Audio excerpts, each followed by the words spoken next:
Hi, I'm Jen, I'm Sophia. And I'm Billy Ray. and you're listening to Every Rom Com, the podcast where we have fun taking romantic comedies seriously. This week on Every Rom Com, we're beginning our Christmas rom com series with a trip to a Colorado ranch. We'll talk about Hallmark-style Christmas movies and whether they warm us up like hot cocoa or leave us cold as an icicle. And we'll discuss the growing crop of LGBTQ Christmas rom-coms as we talk about the 2020 gay Christmas rom-com, Dashing in December.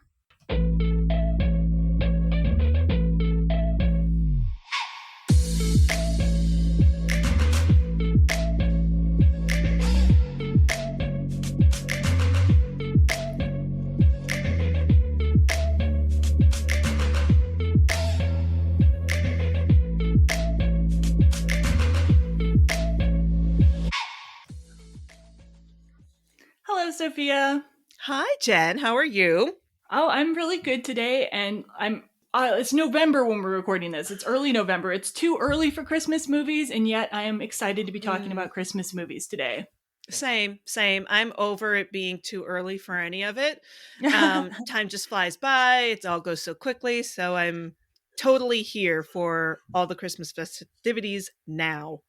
Yeah, oddly this year I feel the same way. Last year we waited until way too long to put up the Christmas decorations. This year I'm gearing up. I'm totally gearing up. So I'm here for it.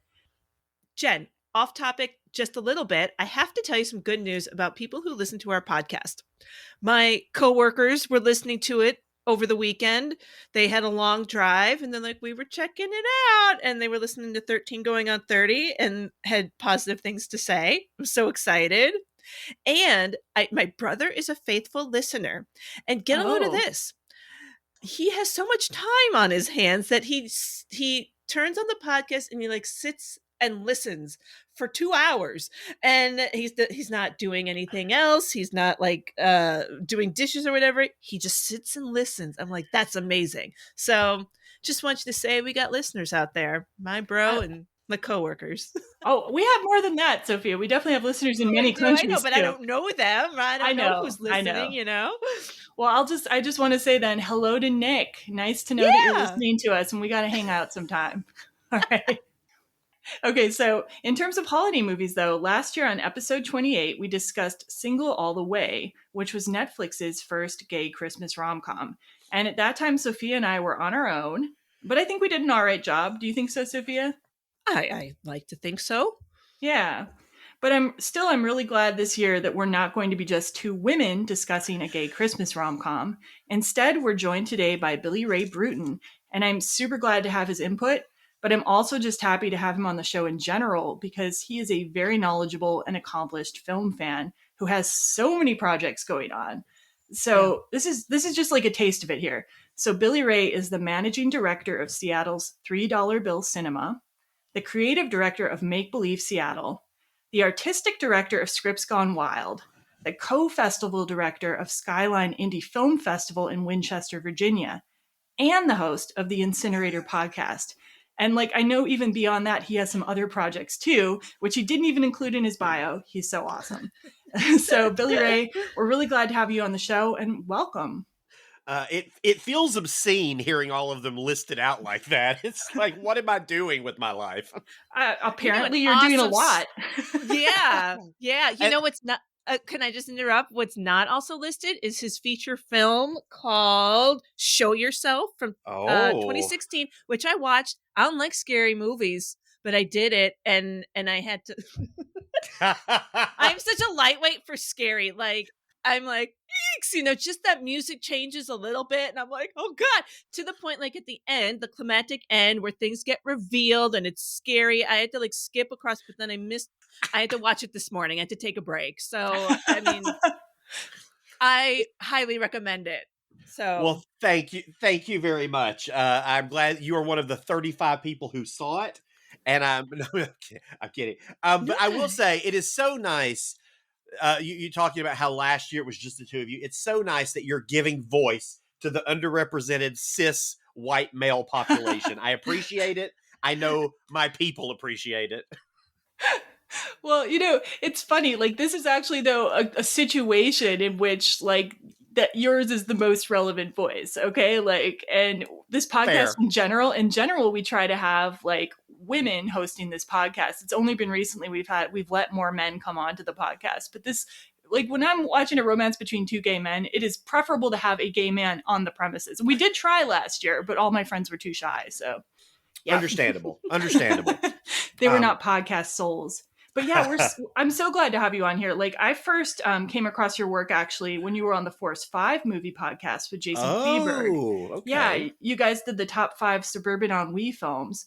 And I was really impressed just by your breadth of knowledge and intrigued by your picks. But then I went over and listened to the Incinerator podcast.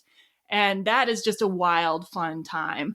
And like, I would try to explain the Incinerator podcast, but can you explain the Incinerator podcast, the magic that it is to our audience? I can give it my best shot. So Incinerator is if you're a podcast person, it's sort of a hybrid of screen drafts and film spotting, but it's essentially we bring on guests, we choose a topic, and let's say the topic was Steven Seagal films. That will never happen probably, but let's say that it did. And then our guests would take turns incinerating Steven Seagal films until there's only one left. And that's the very bare bones description. It is a lot more complicated than that. There's special guests, there's landmines. I basically I'm a big fan of the board game Dune, which is widely regarded as the most complicated board game ever made. And so I actually built the podcast trying to make it as complicated as Dune the board game. So wow. I hope I succeeded. Well, it's definitely fun. Like, I always like listen and I'm just like, oh, like I'm playing along with you guys in my mind. So it's a great podcast. That's the coolest thing is I'll get emails from people who are like, oh, me and my family played it at home Friday night or blah, blah, blah. And it's like, well, that's really cool. Nice. And I know that you also have at least one other podcast, Movies with Gravy. Yeah. Well, let's say I did. I don't know if I've officially announced this anywhere yet, but Movies with Gravy is gone. Oh, okay. I had too much going on, and I had Now I do have another podcast that is in the works, which I can't say too much about, but it will launch in 2023. So I will end up with 2 podcasts anyway. The difference being the new podcast will be on an actual podcast network, and not me and my producer, putting it together with duct tape and twine. That's where we're at right now. The duct tape and twine. That's us. But I'm glad that you're moving on up. Hey, duct tape is sexy. No one should be afraid of duct tape. So you're in Seattle right now, and I used to live in Seattle, and I guess I was there a few years after the $3 bill cinema originally opened. And you are right now as the managing director. Correct. And so can you tell us a little bit about the $3 bill cinema? Like, what are your main projects and like events that you hold? Yeah, absolutely. So the organization is 27 years old. So it's been around for a decent amount of time. I think it started in 1996. And so $3 Bill Cinema is the parent organization. Our main event is Seattle Queer Film Festival, which is one of the largest queer film festivals in the country. But we also do Translations, which is our trans film festival. We do a summer camp called Real Queer Youth for kids from all over, and that usually takes place in August. We do outdoor screenings. We do all sorts of stuff throughout the year. We're very small staff, very small nonprofit, but we get her done. Yeah, the summer camp sounds really cool. Wow. Yeah, it's kind of my favorite program that we do. It's really, really fun. And then let's see. I also see that it says the founder of Make Believe Seattle, which is, it looks like a genre film festival that's going to be happening March 23rd through the 26th of 2023. Like, and I'm kind of curious more about that. Is this the first year? And like, what types of movies are you going to be having? Like, is it going to be more indie and local? Is it going to be bigger releases, older releases? Well, both and to a degree. So yeah, this is our first year. I've been wanting to start a genre festival for a pretty long time. I've been going to genre festivals all over for like the last 15 years, and horror is sort of I guess you could say, my jam if this were 1998. So that's going to be in March. And everything. We're going to have mainstream new stuff. We're going to have indie stuff. We're going to have local stuff. Like it's definitely will be a good hodgepodge of genre. So, horror, sci-fi, fantasy, anime, martial arts. if we can call it genre, it's probably going to be there in some capacity. Cool. That's great. Yeah. Oh man, I missed the Seattle movie theaters too. You had some great movie theaters there. We still do. I was shocked by how sort of expansive the indie film scene here was when I got here. I wasn't expecting it. Yeah. Ugh, the Egyptian. Sorry, my heart. Yep. Anyway. We do a lot there with the Seattle Queer Film Festival. All right. So, and then like, this is a rom-com podcast. And so I always ask people who come on our show, like, what's your relationship to the rom-com genre? And do you have any favorites in the genre? So my relationship has gone up and down. When I was younger, like a little gay kid, I loved rom-coms. Like I absolutely adored them. The older I got, I think I got a little more cynical. Okay. As you do sometimes. And so I kind of fell out of favor with them. But I recently, within the last like 2 or 3 years, started getting back into them, kind of, watching some films that I had missed during the off period. And some of my favorites generally, I think, are probably not mainstream favorites. Like, I love IQ, the film with Meg Ryan and Tim Robbins. Oh, I think that's a wonderful film. I love Return to Me with David Duchovny and Minnie Driver. Yep. One of my absolute favorites. Yes. Yeah. I think it's just wonderful. I think it's a wonderful, like almost perfect little Frank Capra-esque rom-com. Mm-hmm. And so those are two that come into mind. I mean, there are so many more. I mean, look, I love My Best Friend's Wedding. Yeah. I love Pretty Woman. Like, I love all of those things too. But yeah, and recently I will say you could tell that Hollywood is trying to bring the rom-com back right now. They're trying, like with Lost City and Marry Me, and I haven't seen yet if the demand is there, but I actually really enjoyed Lost City. Thought it was a lot of fun. Yeah, I have a little quibble with it, which is that I think they didn't allow enough hotness between Sandra Bullock and Channing Tatum. I mean, my other quibble is that it's basically just Romancing the Stone, but other than that, like there is that. I did find it enjoyable, but I think they should let people kiss more, honestly. So that's all. But that applies to most modern rom-coms. Let people kiss more. Anyway, sorry.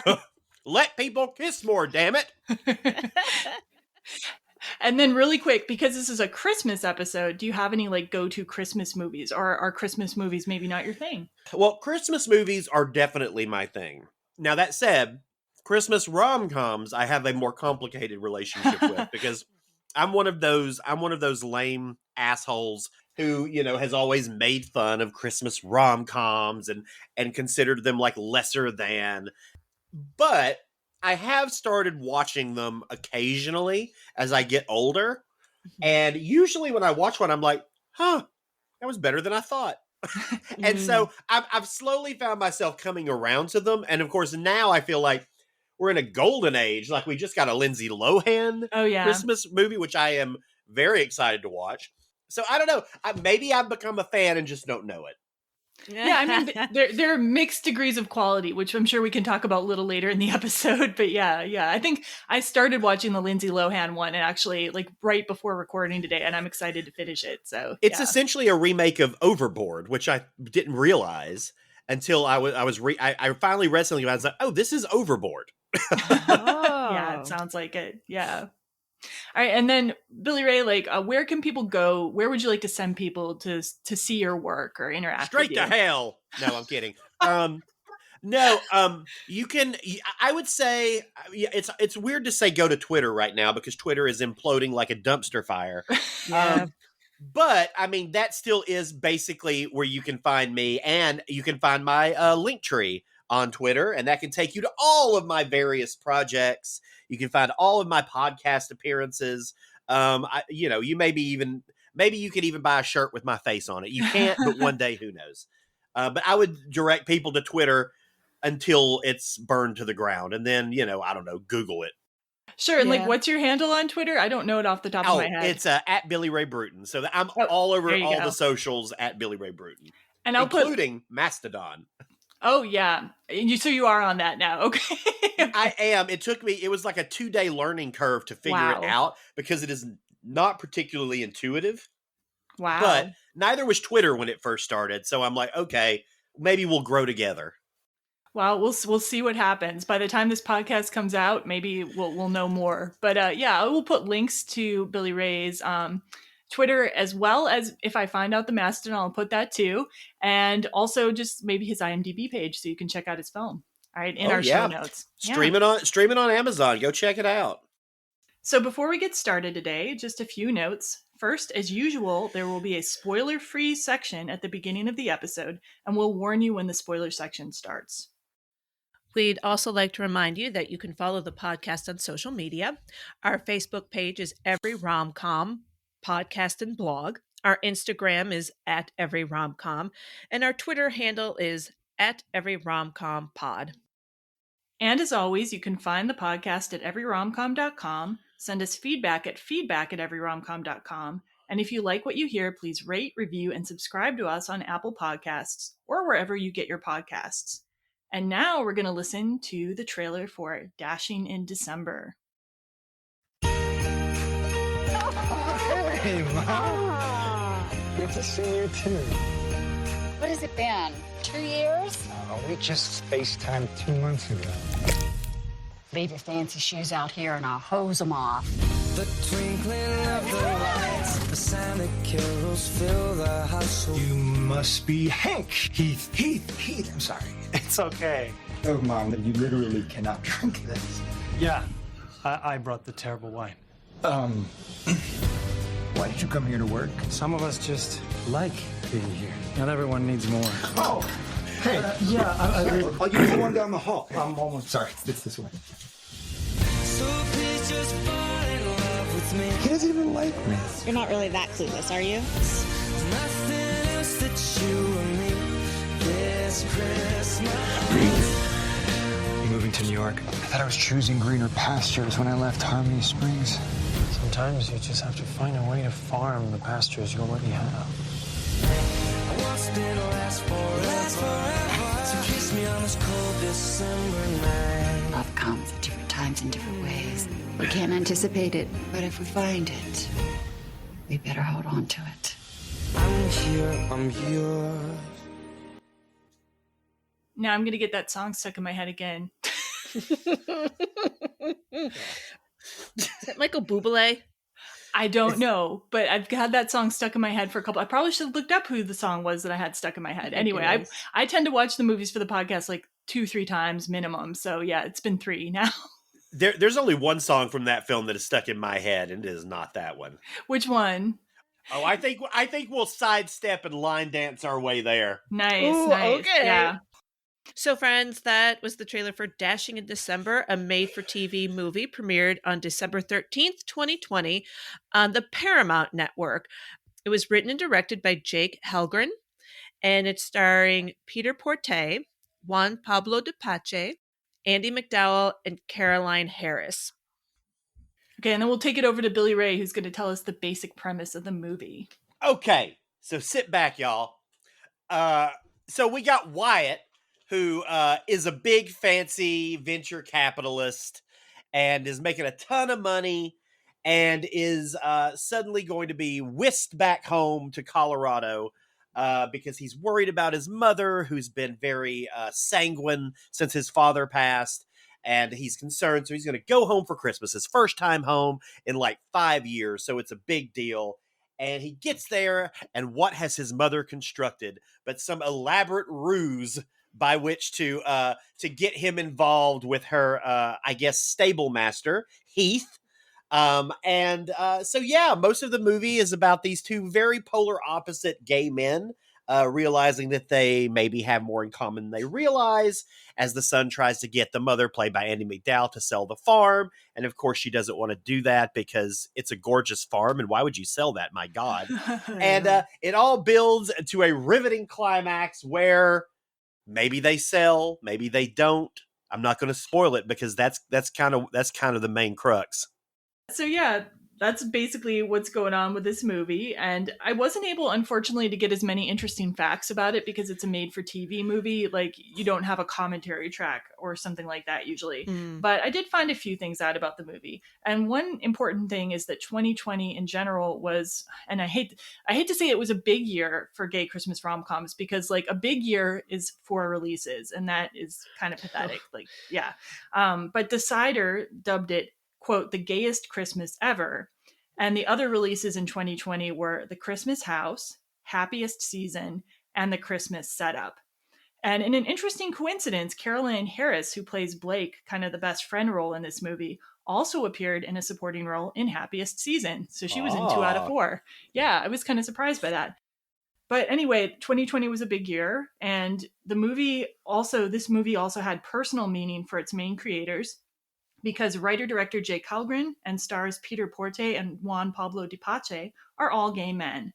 So they were all really excited to be able to put this work out into the world. Halgren said in a promotional video, quote, "I don't think there's a whole lot of difference between a gay love story and a straight love story, other than it just happens to be 2 men. I write them the same way, the same conflicts, the same human emotions, and the stories are all the same."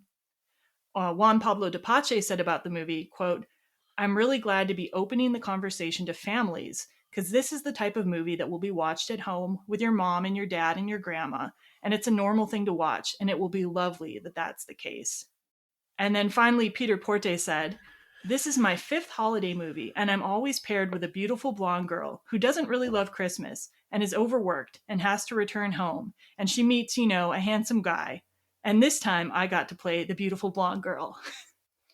And then I love this quote. In an interview with Decider.com, Jake Halgren described Dashing in December like this, quote, "If Brokeback Mountain and Sweet Home Alabama and Hallmark all got together and had a love child, it would be Dashing in December." So what do you guys think of that description? Accurate, inaccurate? I think that's a fair description. It's been a while since I've seen Sweet Home Alabama, but that seems like we're going for the right tone there. Yep. Yeah, like city person coming home and being brought back to their roots kind of a thing. Yeah, that whole thing. Anyway, and then the movie is supposed to be set in Colorado, but it was in fact filmed in Utah. And the whole thing was filmed during the pandemic in the fall of 2020. So a lot of times when you see interviews, everyone's like, "I was so glad to have work during the pandemic too." And I'm like, wow, yeah, that was a thing where they were still trying to figure out how to do filming, during the pandemic safely. So I think they've got it pretty on lock now. They figured out how to do it now. There were some references in the film. I didn't know that watching it, but there were a couple of references in the film, like when they're talking about, like someone mentions that his daughter is finishing her PhD online. And I was like, oh, I think this thing was filmed in the pandemic. Oh. So I was thinking that watching it, so that just confirms it. So all that to say is I'm really smart and intuitive, everybody. So I pick up on things that not everybody does. Yeah, was that Carlos's daughter? Exactly. Old man Carlos, retired old man Carlos, who looks like you could have just graduated college. I know. Yeah. That's funny. I will say about this pandemic stuff, though, I'm still waiting for somebody to make a movie where like half the people are wearing masks and half aren't, and people like are cagey with each other. Like a movie that like seems. I don't know if it'll ever happen, but I would love to see a movie that looks like the real world looks right now, where like you'll be in a place and like maybe a third of the people wearing masks or 10%, and like then people interact with each other weirdly because of it. I don't know. There's a really cool slasher film that's going to be coming out next year called Sick. And it's Kevin Williamson who wrote Scream. It's his new horror film. It is set entirely in the pandemic, and it is a slasher film set in the pandemic with very pandemic themes running throughout. Wow. And I really dug it. I think that's going to scratch that itch for you a little bit. Nice. Ooh. And I do love horror. Like, I don't know if you know this about me, but horror is my other favorite genre, and besides rom-coms. So, yeah. Hey, that's why horror rom-coms are the best. Yes, that is very true. Yeah. And speaking of this is a great transition, actually. Speaking of another person who loves horror and rom-coms, our writer and director, Jake Halgren, has this like amazing filmography that is like half thrillers and horror movies and half rom-coms. Like, I'm like, that's wow. amazing to me. I know a lot of folks who write or direct for like these holiday and these Lifetime kind of movies, and they go back and forth. Like they'll do a Christmas, or they'll do like a Lifetime style movie, and then they'll do like a some sort of thriller or horror film, and like a lot of the folks do both. And I think when you watch them, you're like, they actually share a lot of like energy between the two. I feel like. They're both very emotional genres for sure. And they both like have a lot of tropes that you kind of like get to learn. So I think there's that in common. Yeah. Yeah, very heightened stuff too. Like just the drama is heightened in both. Yeah, for sure. Yeah, and like I guess in Jake Halgren's case, like it looks like his first IMDb credit is for like a very small horror movie, like a 45-minute horror film. It was in 2006 and it's called Severed Lives. And then he had written screenplays for a few other features that he didn't direct. And those include a gay rom-com called Finding Mr. Right, spelled with a W, in 2011, which I definitely want to check out at some point. And then his first feature as a writer-director was another horror movie. Okay, and this one I'm going to have to read the plot synopsis for. It's called Varsity Blood. It came out in 2014, and this is the description of it. Quote, a pack of small-town jocks and cheerleaders with a dark secret head out to a remote farmhouse for a raucous Halloween pasture party, only to find themselves up for slaughter by someone dressed as their high school mascot, an Indian warrior wielding a lethal fighting axe and a bow and arrow. End quote. That doesn't sound problematic for 2022 at all. In 2014, it was okay. I don't know. I mean, I guess. It sounds like it would be a double feature with like if Eli Roth had ever actually made Thanksgiving. You know what I mean? Like, yeah, it very much feels that way. I will say this. I have not seen Varsity Blood, but I'm very familiar with the cover art for that film. Okay. And so as soon as I saw that he had directed that, I was like, what? Check out the cover. It's actually really cool. A lot cooler than I imagine the film is. No offense. No offense, Mr. Helgren. At some point I've got to see this though. I just like, I'm drawn to like just movies that are just that out there. And it's on Tubi. I'll watch it tonight. So after this, Helgren made another few horror and thriller movies before directing his first Christmas rom-com, which was in 2016, Girlfriends of Christmas Past. And then he's put out several TV movies every year since 2016. Some of his other Christmas rom-coms include A Wedding Wonderland, A Christmas Arrangement, Christmas Sweethearts, and A Very Charming Christmas Town. And then some of his thriller and horror movies have included Babysitter's Nightmare, Killer Dream House, and then this trio of movies that apparently have nothing to do with each other, like in terms of the characters: Psycho Stripper, Psycho Party Planner, and Psycho Sister-in-Law. Wow. I like that this whole like Psycho series has you can just put any profession, like right. like psycho barber, psycho garbage man, psycho barista. Oh, I want to see Psycho Barista. Yes. Same. Yeah. I would see Psycho Barista. And all he's doing is like giving people with gluten intolerances like gluten. And then like they ask for oat milk and they get regular. No. Yeah, that's all they're doing. That's all Psycho Barista's doing. And then of course when he's doing the little foam art, he's just spelling like, I don't know, a severed head.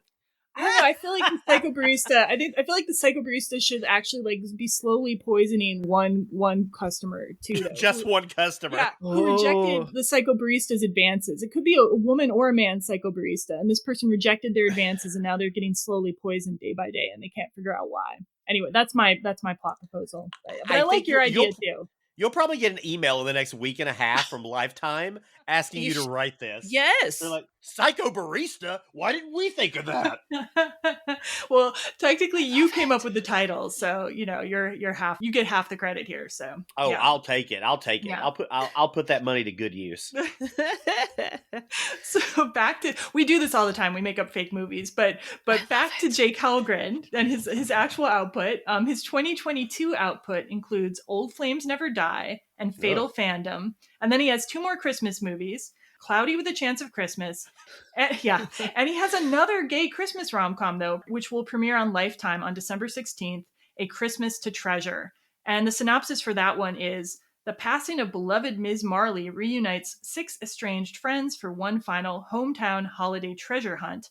As the search unfolds and fond childhood memories are relived, sparks fly between Austin Craig and his former best friend, Everett Matthews. So I'm glad he's got another gay Christmas rom-com on the horizon here. Yeah. It sounds like a Christmas version of It.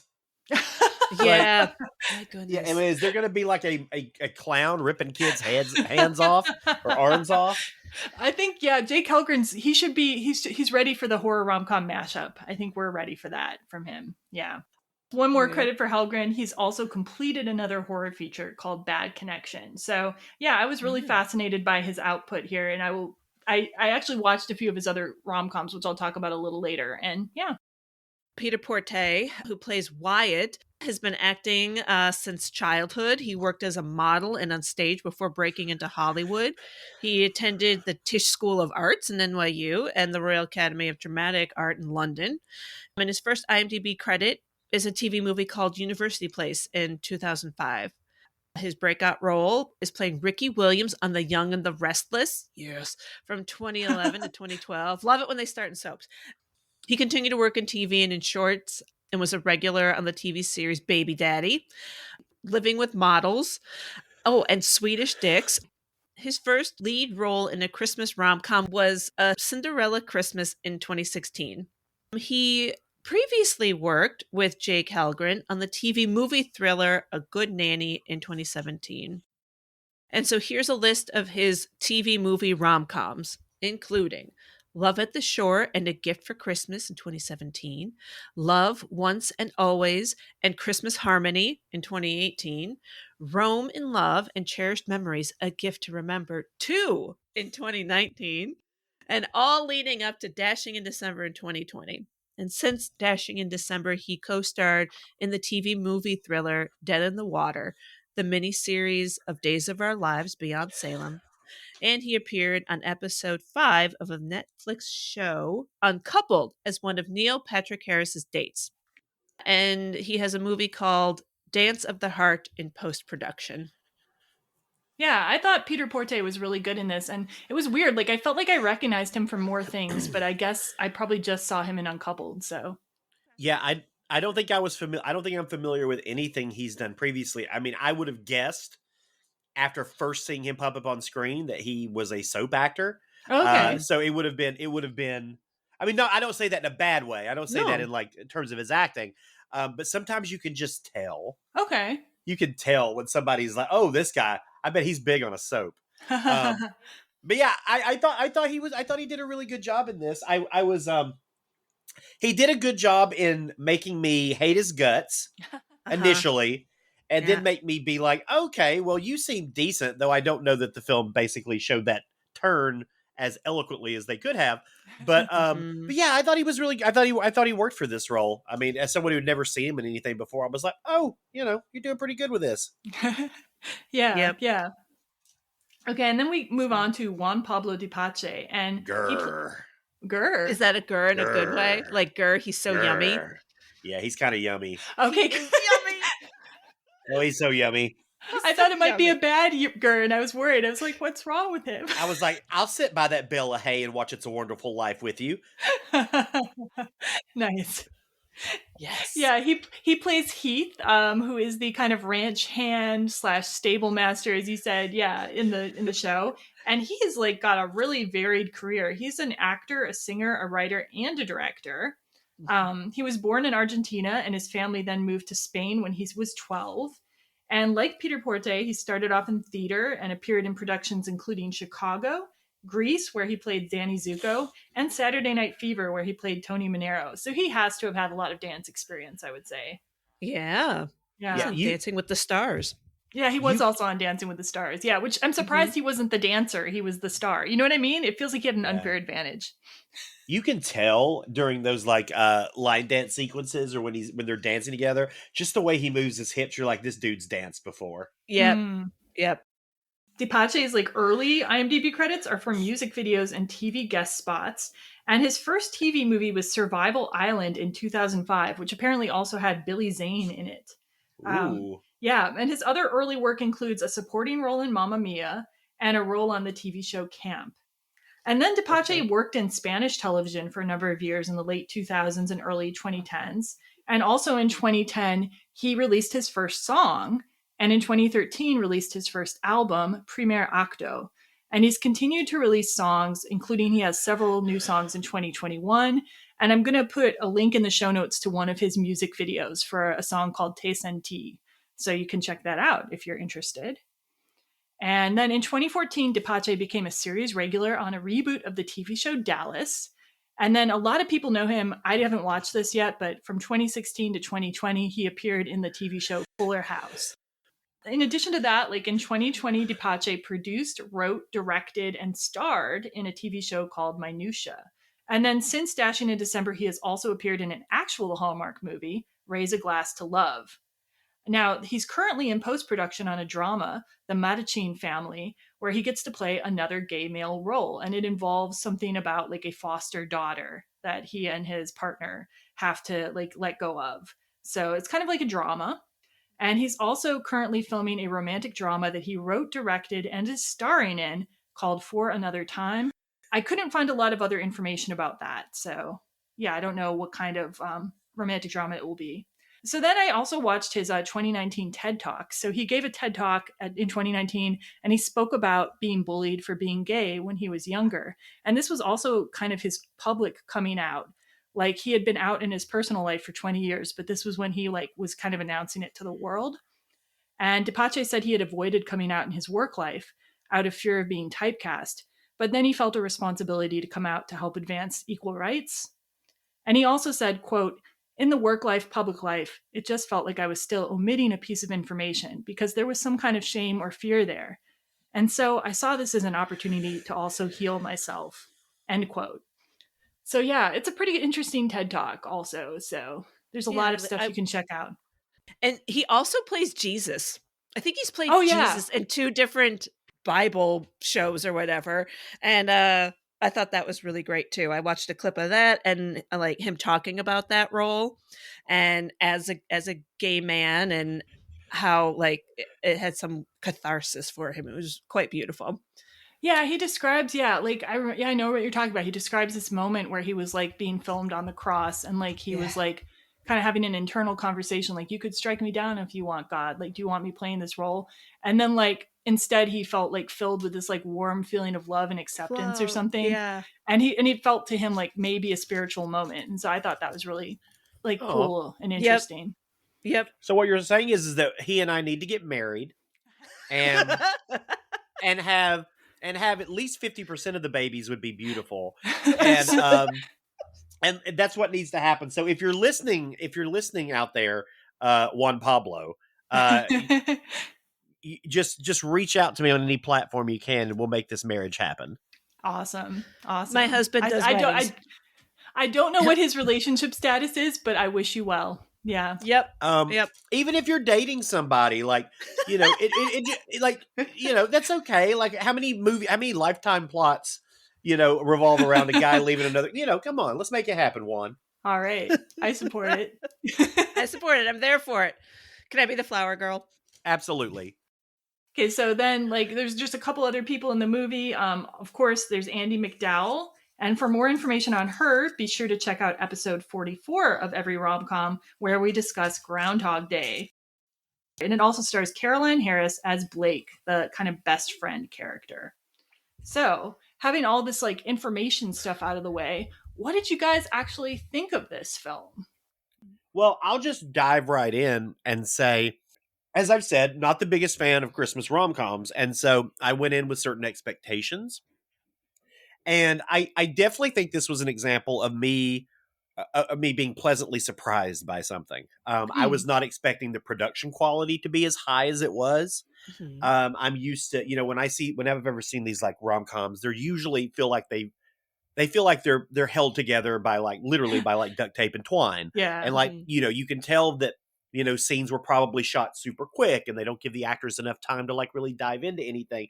And I didn't really get that with this. Like there are like moments between the actors that felt really genuine, and the dialogue I thought was, you know, yeah, it's a little canned because it's this type of movie. It has to do a certain thing in a certain amount of time. But that said, I thought they did a really good job with it. And I guess it felt so low stakes to me, which is what I also enjoyed. There wasn't like some like crazy thing that had to be overcome. It was honestly just like conflicts between characters, which I really responded to. I mean, we can get into a lot of the minutia about things that are just ridiculous, Yeah. But on the whole, I was like, yeah, like this is actually really fun and sweet, I thought. Yeah. Sophia, how about you? From the trailer, I had high expectations, so I was a little let down. I didn't love it as much as I really, really wanted to, especially because I do really like these actors. Like, you know, checked them out on social media and stuff like that. And especially Juan Pablo just seems like a really genuinely loving person. And like I want good things for, all these people. So, which is a little slightly strange. I don't know them, but I wish them well. I don't know. That's okay. So anyhow, what did I feel? Okay, that's all I'm gonna say for now. Jen, you go. Okay, so I'm in the middle. So I had like about the correct amount of expectations for the movie, and they were met. So, Okay. yeah, and I think actually when I watched it the second and third time, I liked it a little more. Like sometimes that happens, sometimes the reverse happens.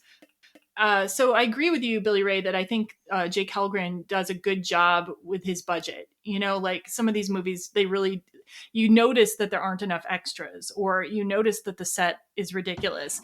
Like he really did a lot with the location he was filming on, just having those beautiful vistas. And then he really made scenes look more filled in than maybe they had any right to be, like in the bar or whatever. Yeah. So yeah, I didn't really notice as much that there weren't too many people for the most part. We'll talk about the hot chocolate stand later. Well, yeah, we'll talk about, and let's also talk about the fact that they're in what is referred to as a straight country bar. Mm. And I don't know any straight country bar that has immaculately strung together lights, that has a bar that looks like it's out of a 1920s. I mean, and then the bartender's dressed like he's on a luxury yacht. I don't like nothing about that bar screams straight country bar. Let alone the fact that they're playing Shania Twain in 2020. I mean, this was a gay bar, top to bottom. Shania Twain never dies, though. She never dies. This was totally a gay bar, and the town just needs to embrace it, and Stampedes needs to just be a gay bar. So the other thing I enjoyed about this movie too, though, is I actually we did Single All the Way last year, and that had a lot of really good production values, some great supporting actors and so forth. But the main couple, both Sophia and I agreed, they just did not have the right chemistry together. Yeah. And I really feel like it was because they just really wanted Michael Urie, and then they found this great actor Philemon Chambers, but they didn't work together so well as in my opinion, and in Sophia's opinion, there wasn't that tension there. And sometimes you just have to let go and just be like, well, these two aren't going to work together, and just maybe choose differently. Anyway, I had a whole Single All the Way sequel planned, and I might mention that later too, because I want Juan Pablo de Pache to be in that sequel now, if they ever make it, if they're ever bold enough to make it. I did see Single All the Way because just the Michael Urie of it all, and I actually liked Dashing in December better than Single All the Way. Yeah. And I know a lot of gay people who love that film now, but it's I don't know. I think this got it better. This felt more genuine to me. Yeah, I feel it was all down to the acting chemistry, to be honest, in my opinion. And you don't need Jennifer Coolidge there to do a lot of shit to make you interested. So but this film has its own Jennifer Coolidge because it has Andy McDowell acting like your crazy aunt who's had a bit too much eggnog. Do you really feel that way about her performance in it? No, I don't say that in a bad way. It's just so kooky at times, and I also wonder why Andy McDowell is always dressed like a professor witch. She's always dressed like a witch professor. But I love Andy McDowell. I love the fact that Andy McDowell is someone that I feel like the Hollywood system let down in a big way. There are a lot of actresses I would say of her generation, like Mary Stuart Masterson and Mary Elizabeth Mastrantonio, and all these incredible 80s and 90s actresses who just reached a certain age and Hollywood's like, nope, we're done with you, and so they all got relegated to some degree to doing a certain type of movie. And the fact that Andy McDowell is still showing up for them and bringing this much joy and excitement, I think is a good testament to her as an actress. Yeah. Yep. Yeah. With you on that.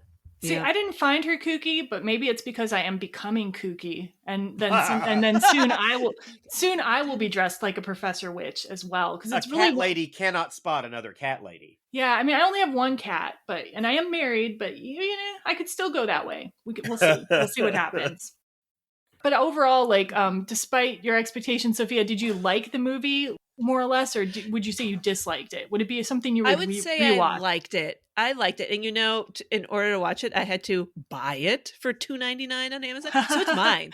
And I mean, I'm going to watch it every Christmas now. So I'll probably watch it again at some point too. I think it's one of those movies that would be easy to rewatch. Like you said, Billy Ray, it's kind of low stakes, and that makes it relaxing.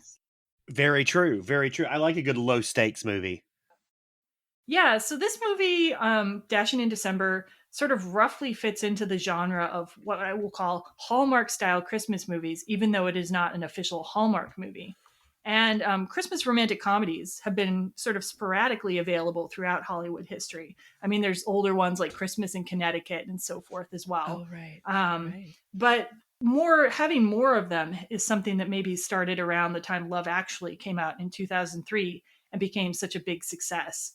And then after that, the Hallmark Channel began a large block of Christmas programming, especially Countdown to Christmas, which started in 2009. And those two things have been kind of maybe the biggest influence on today's TV and streaming Christmas rom-coms. Just the fact that we have so many of them and they've become like a thing that people recognize, like a genre in and of itself. And so now most streaming platforms will produce or program Christmas rom-coms.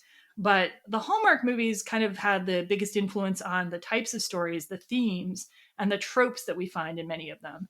And I looked at a book called I'll Be Home for Christmas Movies, and they said that the 2014 movie Christmas Under Wraps, quote, seems to have locked in many of the key tropes for movies to follow.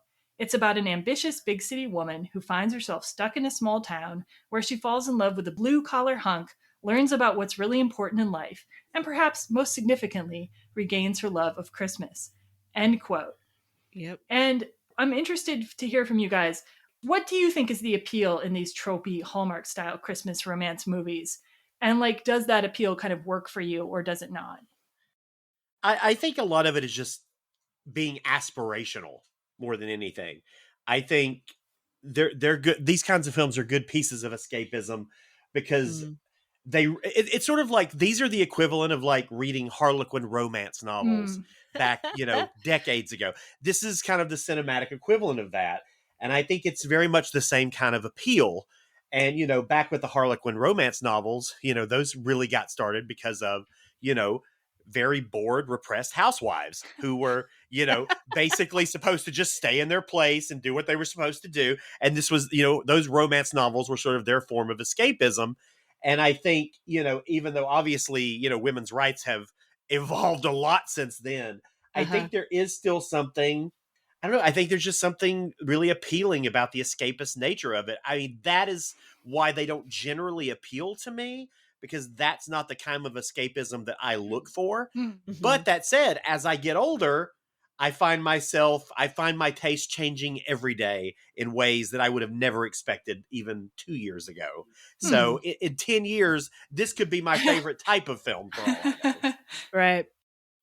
So, I really feel like Sweet Home Alabama, as the writer and director of this film puts that in there, does that ambitious big city woman going back to her small town and the local hunk and yada yada, does it really perfectly, where I don't mind it and I don't even like quite notice it or whatever. With these formula, very obvious tropey Christmas stories, it bothers me more. Like I'm like, okay, blah blah blah.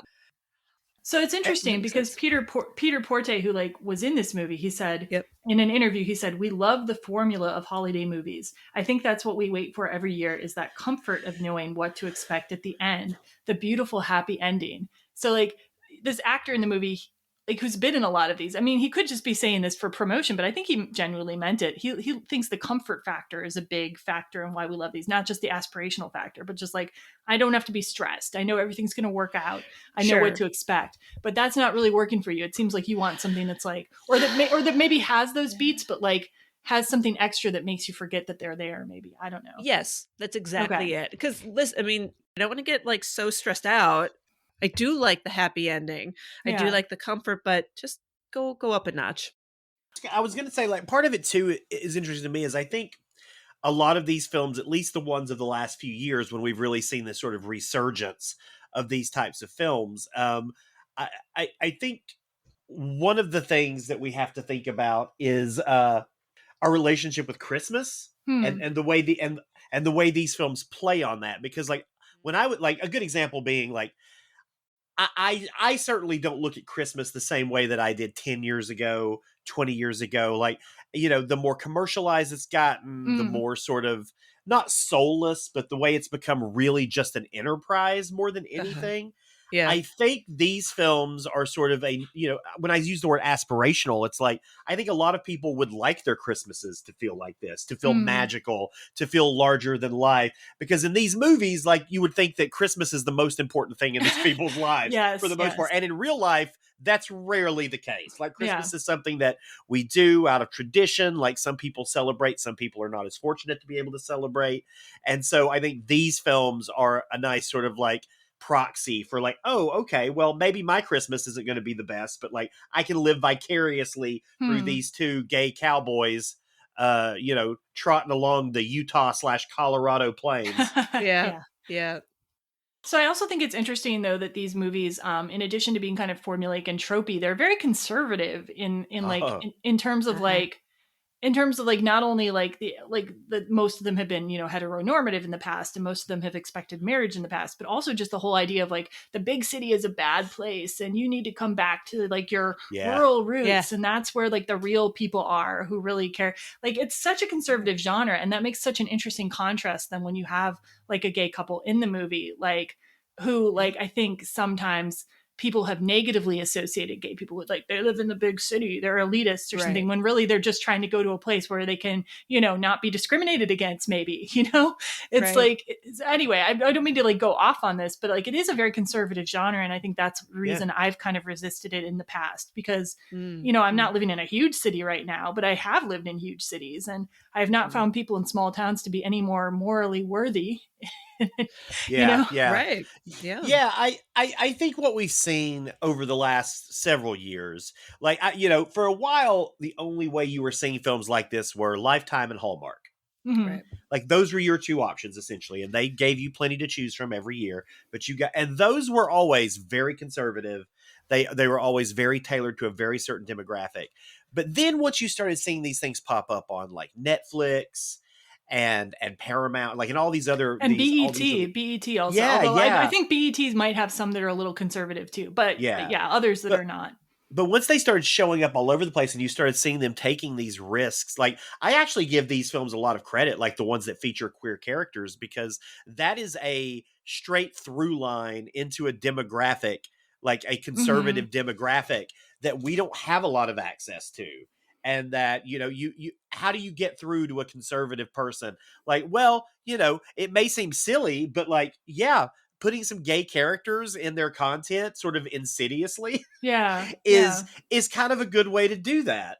And so it's been interesting watching the evolution of these films going from like what I agree with is like totally conservative to like you see these like progressive little pockets start to form and it's like okay, like it's just interesting to see where all that's going. Yeah, when we talked about like this is in our single all the way episode we last year, which was episode 28. We did talk about like that this is a relatively recent phenomena, and I'll just like I'm going to Yeah. give a partial list of some of the recent entries in this genre of the LGBTQ Christmas rom com. There's 2019 Season of Love. In 2020, we already mentioned there was the Christmas House, the Christmas Setup, and Happiest Season. In 2021, there was the Christmas House 2, Under the Christmas Tree, Christmas at the Ranch, and of course, Single All the Way.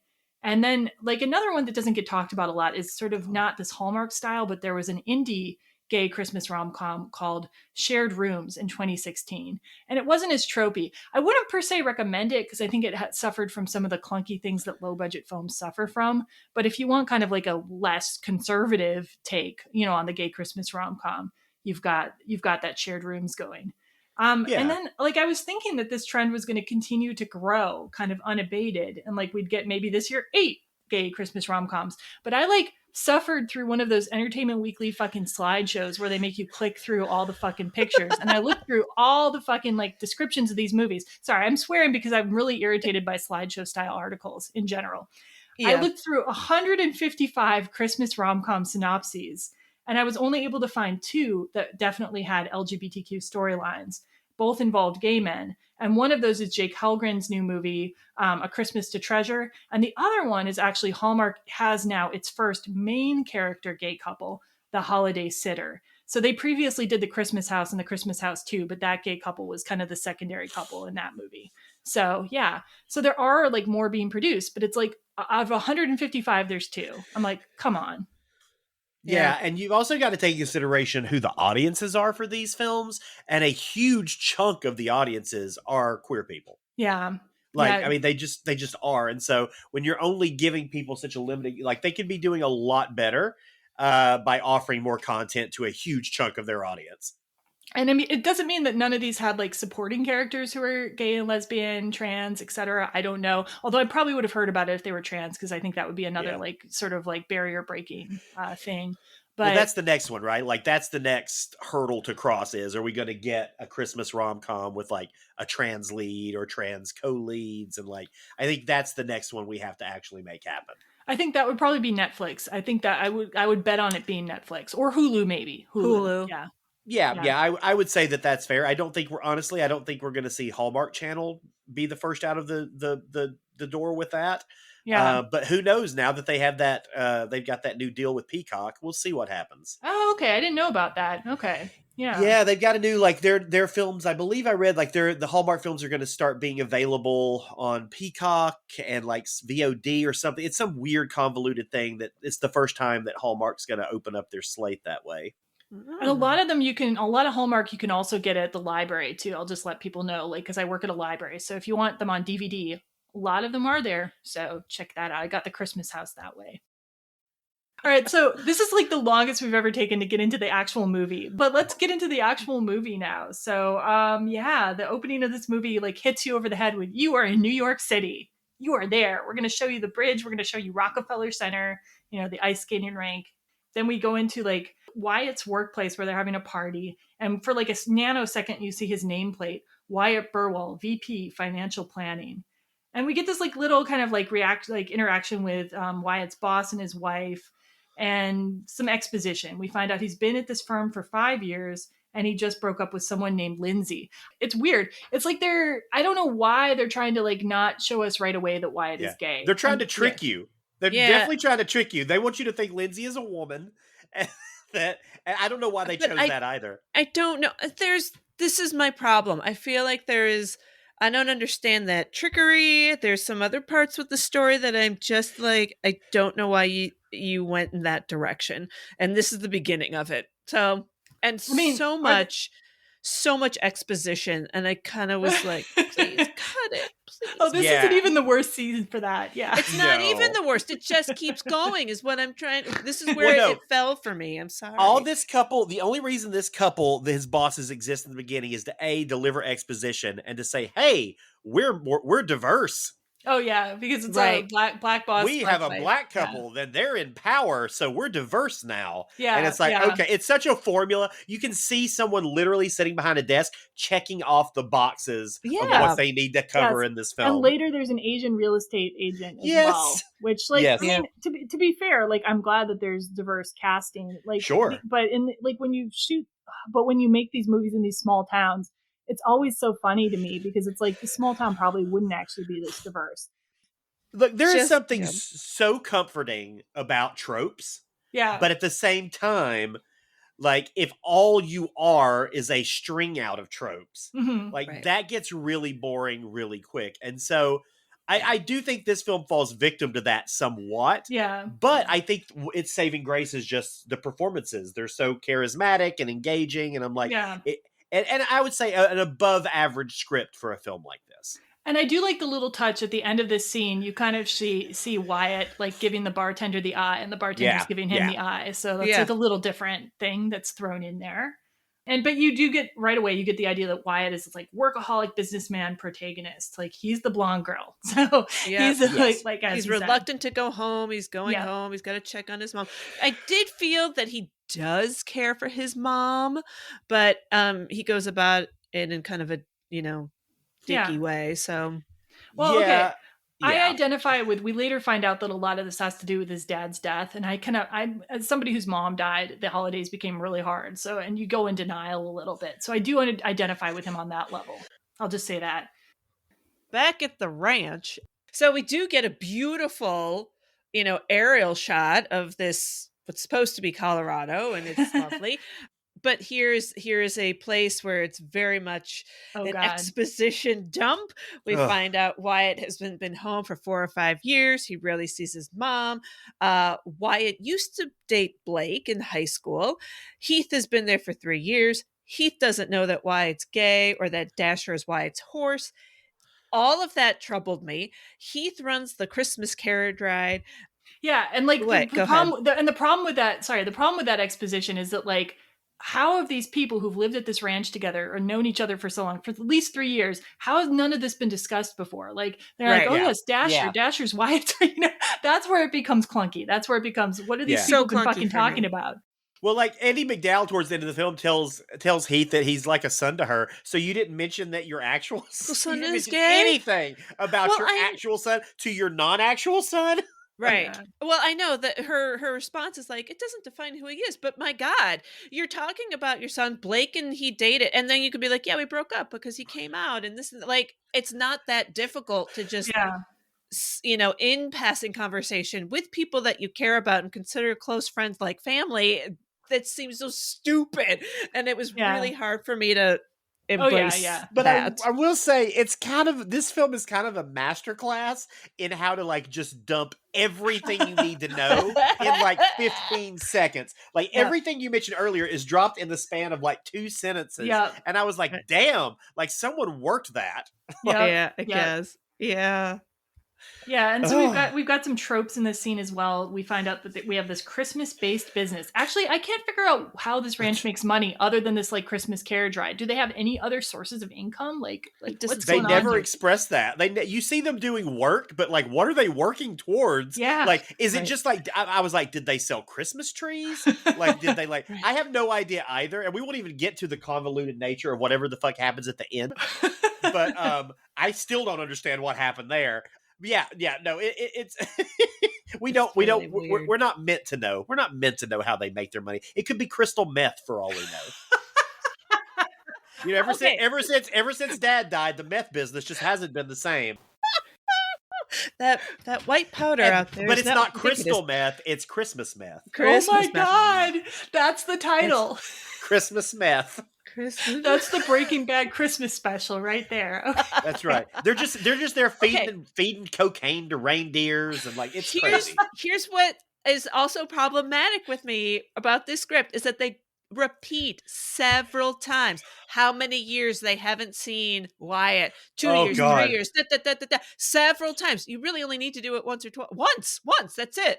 Or allude to it's been a long time. And here we don't know how the ranch is making money or not making money. But also weird to me is, like, they mention that Wyatt hasn't been home in 5 years, and it's because of his dad and all that stuff. But his dad died 15 years ago. Yeah, that is a long time. What about those Christmases in between? Like, we're just okay with those? Yeah, and then suddenly, like, I didn't understand that either. That's true. I also had a difficult time, like, figuring out what Wyatt's age was. Yeah, that's like, very that comes into play later. Yeah. Yeah, I'm like, how old are you? Like, I'm not sure. Like, you're either in your, like, 30s or 40s, but I can't figure it out. And based on the timeline, it feels like you should be in your 20s. Yeah, so, I don't know. So Wyatt comes home then, like, and we see the scene of his arrival, and just, like, he's reluctant to come home. Before we move on, I just wanted to ask if either of you identified with the idea of being reluctant to go home for Christmas. Like, is it something you've ever, like, been like, oh, I don't really want to, you've avoided it, or, like, is it something you just like and you don't understand Wyatt here?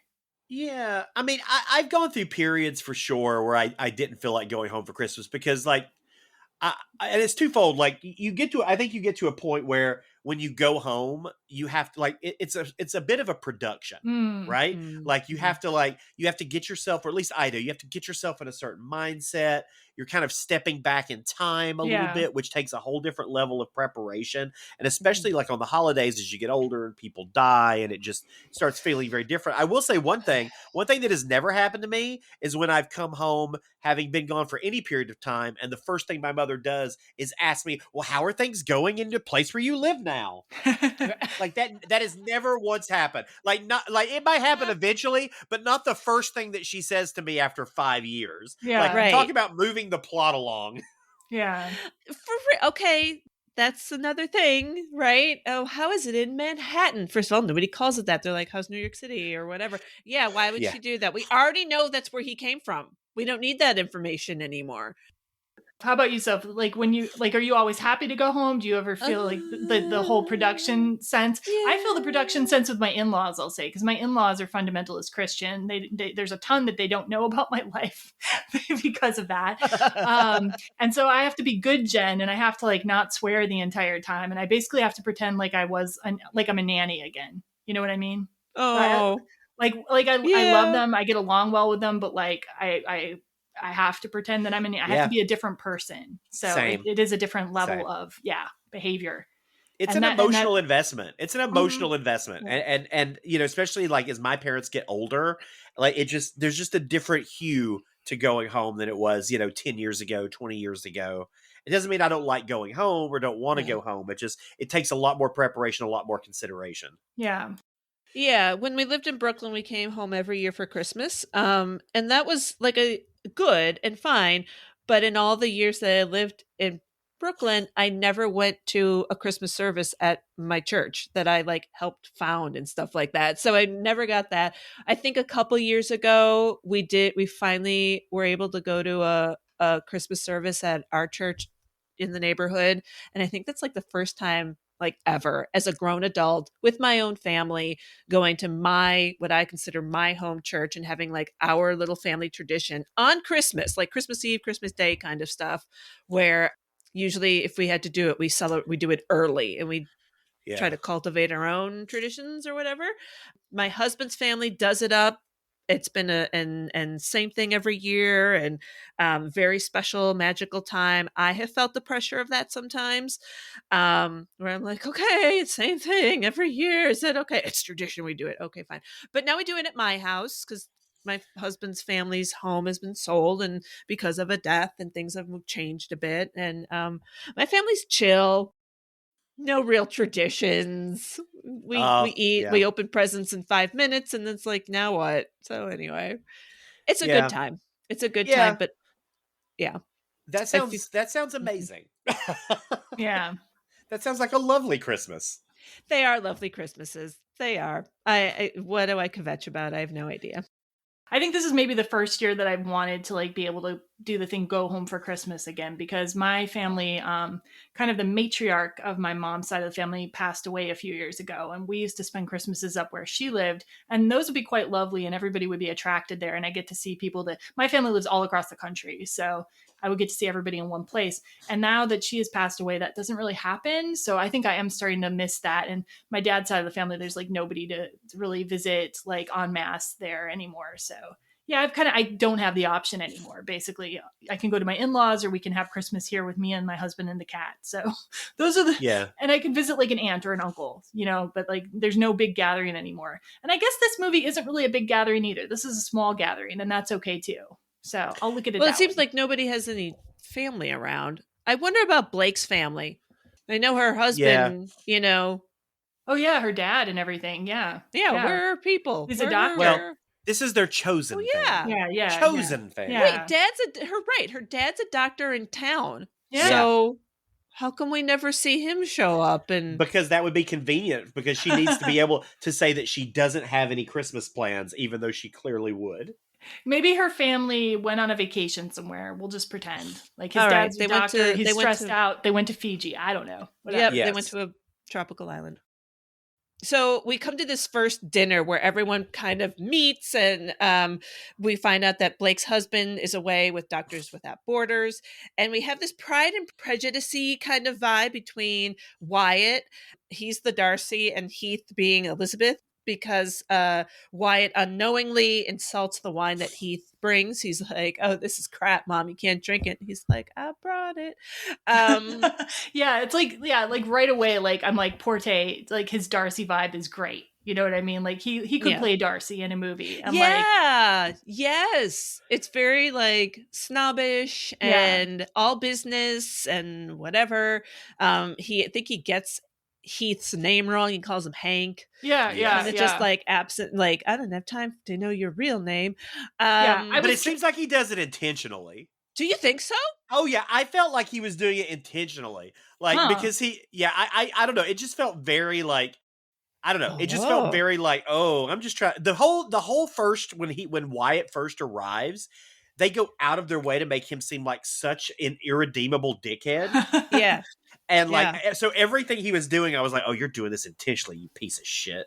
See, I just got keyed in. I immediately felt like I was at the Netherfield Ball or some shit. Like, I'm a big Austen fan, so I just right away, I'm like, he's Pride and Prejudicing this shit. Like, I just felt like Helgren was purposely making them Darcy and Elizabeth on some level. That's what I felt like. I don't know. Okay. But, I'm down with that. Okay, I gotta know. Heath talks about his horse Snowbell and Wyatt's horse Dasher being in love. Okay, that's fine. But what are these Christmassy horse named horses? Oh, that's all right. year long, you know?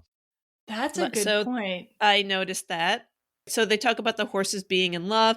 They talk about Wyatt neglecting his horse Dasher and what have you. And Wyatt ruins dinner when he brings out a binder of comps and starts talking about selling the ranch. It was shitty timing. Again, adding to his being a jerk. I actually had to look up what comps meant too. Like, I guess it's like a binder of like comparable prices for similar properties or something like that. And then he talked about angel investors, and I am dumb about this stuff, so I had to look up what an angel investor was, which is like somebody who invests usually in a startup, like a risky investment. So like, all of Wyatt's business stuff, like where he's doing this Western expansion and everything. I was like, whoa. I had to look. I learned some things about business from this movie inadvertently. Nice. Well I would guess that you learned more about business than this movie did. Because I don't even fully think that they know what Wyatt does. Like, there's so many times where he's talking about his job, and I'm like, wait a second, you're doing what? Like, I don't know. It never quite added up to me. So in my mind, I just forgave it all. And I was like, you know what? He works with money. That's all I care about. He works with money. I don't need to know the details. I just knew that at the end, somehow that was going to come into play. And well, I don't want to spoil anything. But so you know. I think people know that this film doesn't end with a deathbed confession from Wyatt. Okay, and I would also say that this is the first of a time where Wyatt like spoils the dinner and he's a real dick, and like nobody really calls him out on shit. They forgive him so damn easily, and I'm like, what? So that in this scene, Mom just leaves. Mom's like, actually, I just need to excuse myself, and there are more blankets if you get cold, and leaves. And like, I don't know. I'd be there. I need a fight here. I need like you're being a real asshole. I feel like Heath is either like a Cancer or a Taurus or maybe a Pisces. And like, you know, we got Mom's probably a Libra. So they can't stand up to it. Blake's an Aries. She has no excuse. I don't know why I've given them all astrological signs, but I have. I like that. And when Wyatt is 100% either like a Virgo, a Capricorn, or a Sagittarius. Those are the only three options for him. So yeah. Wow. Sorry, this is my woo-woo-ness coming out, but no, do it. And this is why they're letting him get away with shit, because there's just too strong of a sign interaction there. Are we ready? Can we cut to the next day? Yeah, absolutely. Please. Let's move it. So we get one of the real stars of this movie, which is Wyatt's sweater when he first goes to the stable. For me, wait, what did you say, Billy Ray? No, I was just laughing. I was just laughing. The sweaters. He has great sweaters, I think. He does. This is like an elevated Big Lebowski sweater, the one he's wearing in this scene, I would say. That's the only way I know how to describe it. That's funny. I like that sweater a lot. And then he's going and he's talking to Dasher in the stable. And then Heath brings up Dasher and Snowbell's relationship again. And to which Wyatt says, humans are incapable of loving one person their entire life. And a stallion, especially during breeding season, I assure you, does not know the meaning of the word. So he's a Grinch not only towards Christmas but towards love, it turns out. And this led me down a path of trying to figure out if horses can fall in love with each other. Okay, I love found this bit of research. This is fantastic. I could only find like I didn't look for too long, but I only found like one article that seemed reliable, and it was Scientific American, and it's talking about studies of wild horses and their relationships towards each other.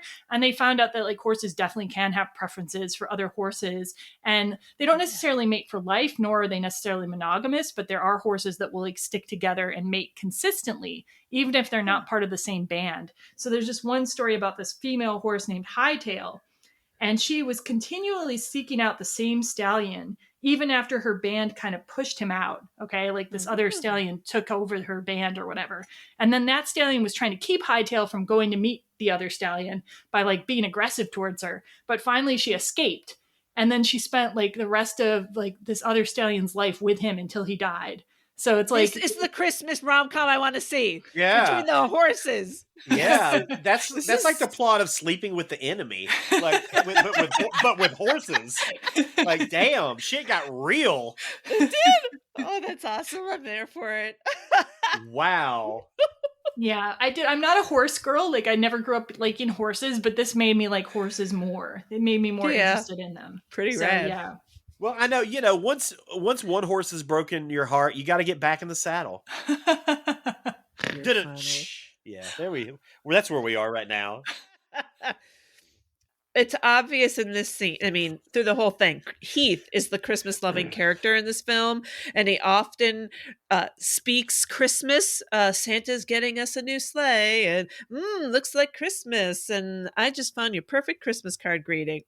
Yeah, he's putting Christmas in like sentences where like situations where it has nothing to do with it. Like if you met this guy in real life, you would think he's a little weird, isn't he? Like, yeah, he's the guy. If you go to the bathroom, he's like, "Did you have fun Christmasing on the toilet?" He really likes to get in there. Yeah, no, he is like so overly pro Christmas. I mean, that's the thing is like, Wyatt is so like vehemently anti-Christmas. Heath is so vehemently pro-Christmas. And when in reality, everybody's somewhere in the middle. Yeah. Yeah. Everyone's like, oh, it's Christmas. All right. Yeah.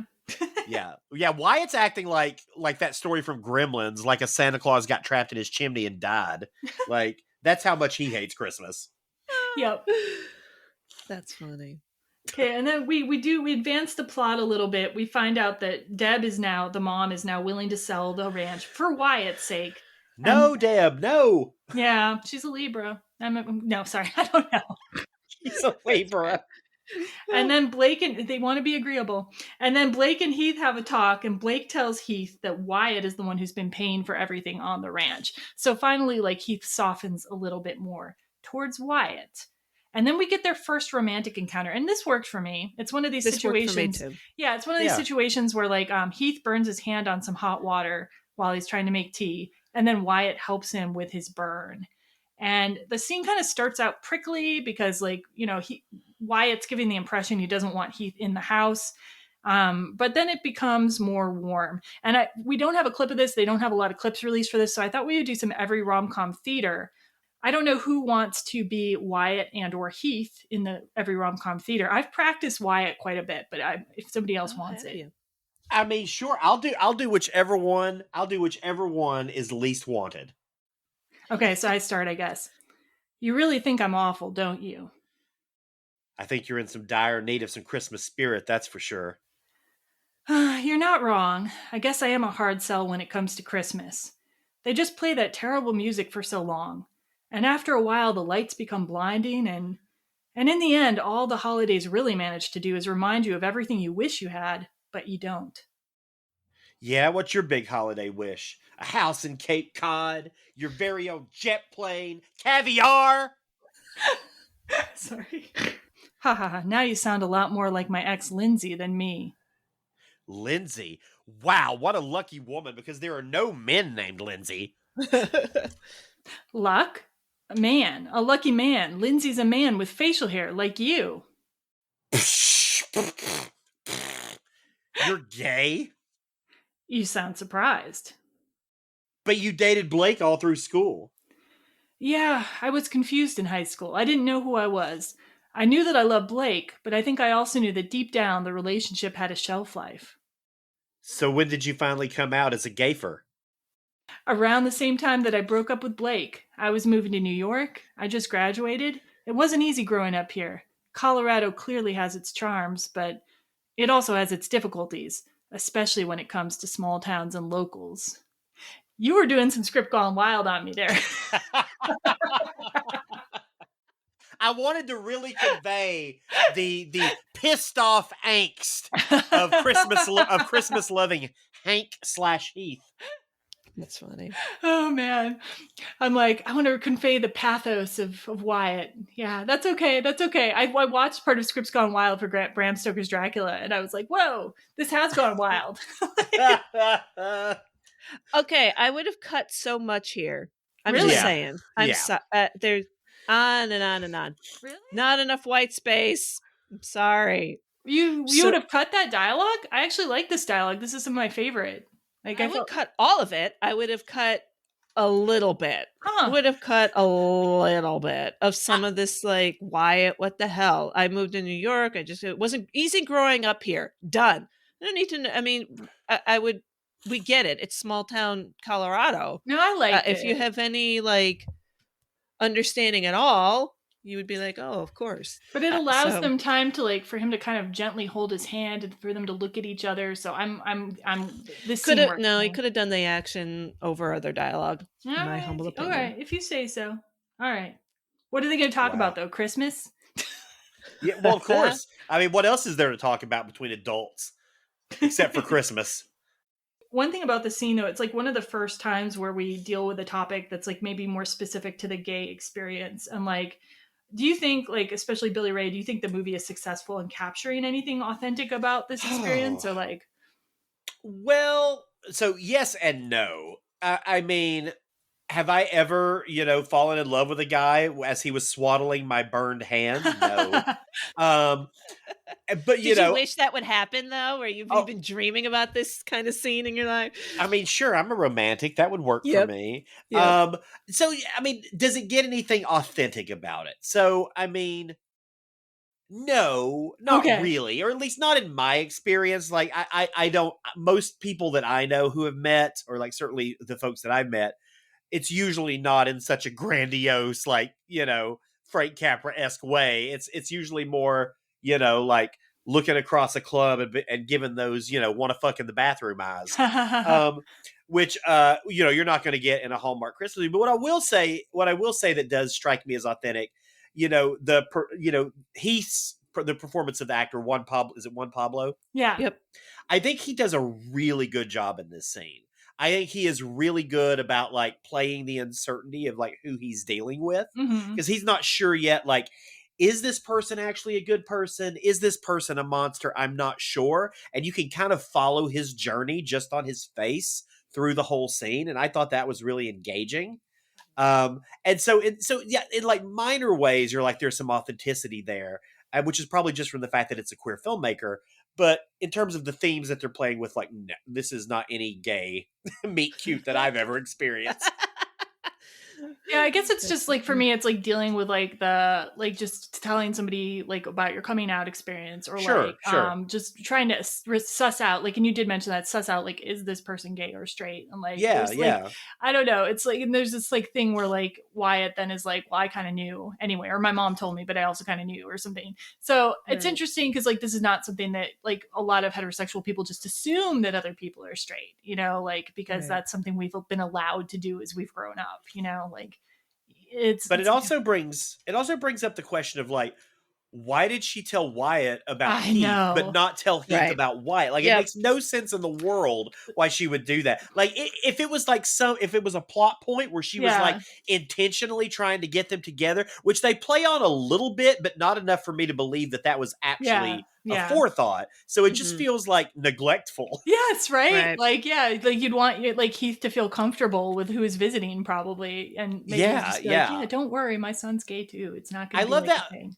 The big plots of this movie are a mother trying to get her son laid and a son trying to get his mother laid. Yeah, That's true. how progressive this film is. Like, he really wants her to fuck Carlos. Yeah, Really yeah. bad.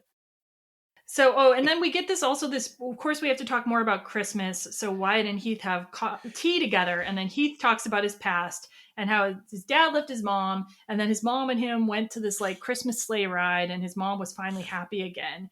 And now his mom is dead, and this is why he loves the ranch so much. So we have one character whose dad died 15 years ago, and he's dealt with it by randomly not coming home. And we have another character whose mom is dead and dad is gone, so he's glommed onto another family. So the two people with dead parents doing very different things. Yes. And one of them who's evidently also a graphic designer. Yes. What a convenient role for him to fill. Yeah. There's so many things going on in this movie. Now we get to a riding montage. So we get a period without what? I'm just laughing. Here's the riding montage.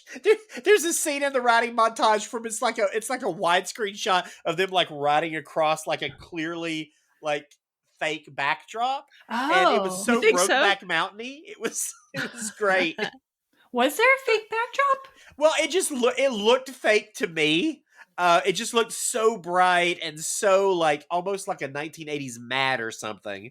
Okay, I think it was real though. I do think it was real. It might have been. It just seemed very like it seemed very fake to me.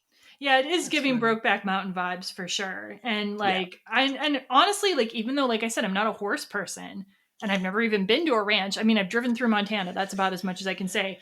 But the Love on the Ranch thing worked for me. Like I liked the ranch vibe for Christmas. What about both of you? Did you like that vibe, or was it take it or leave it?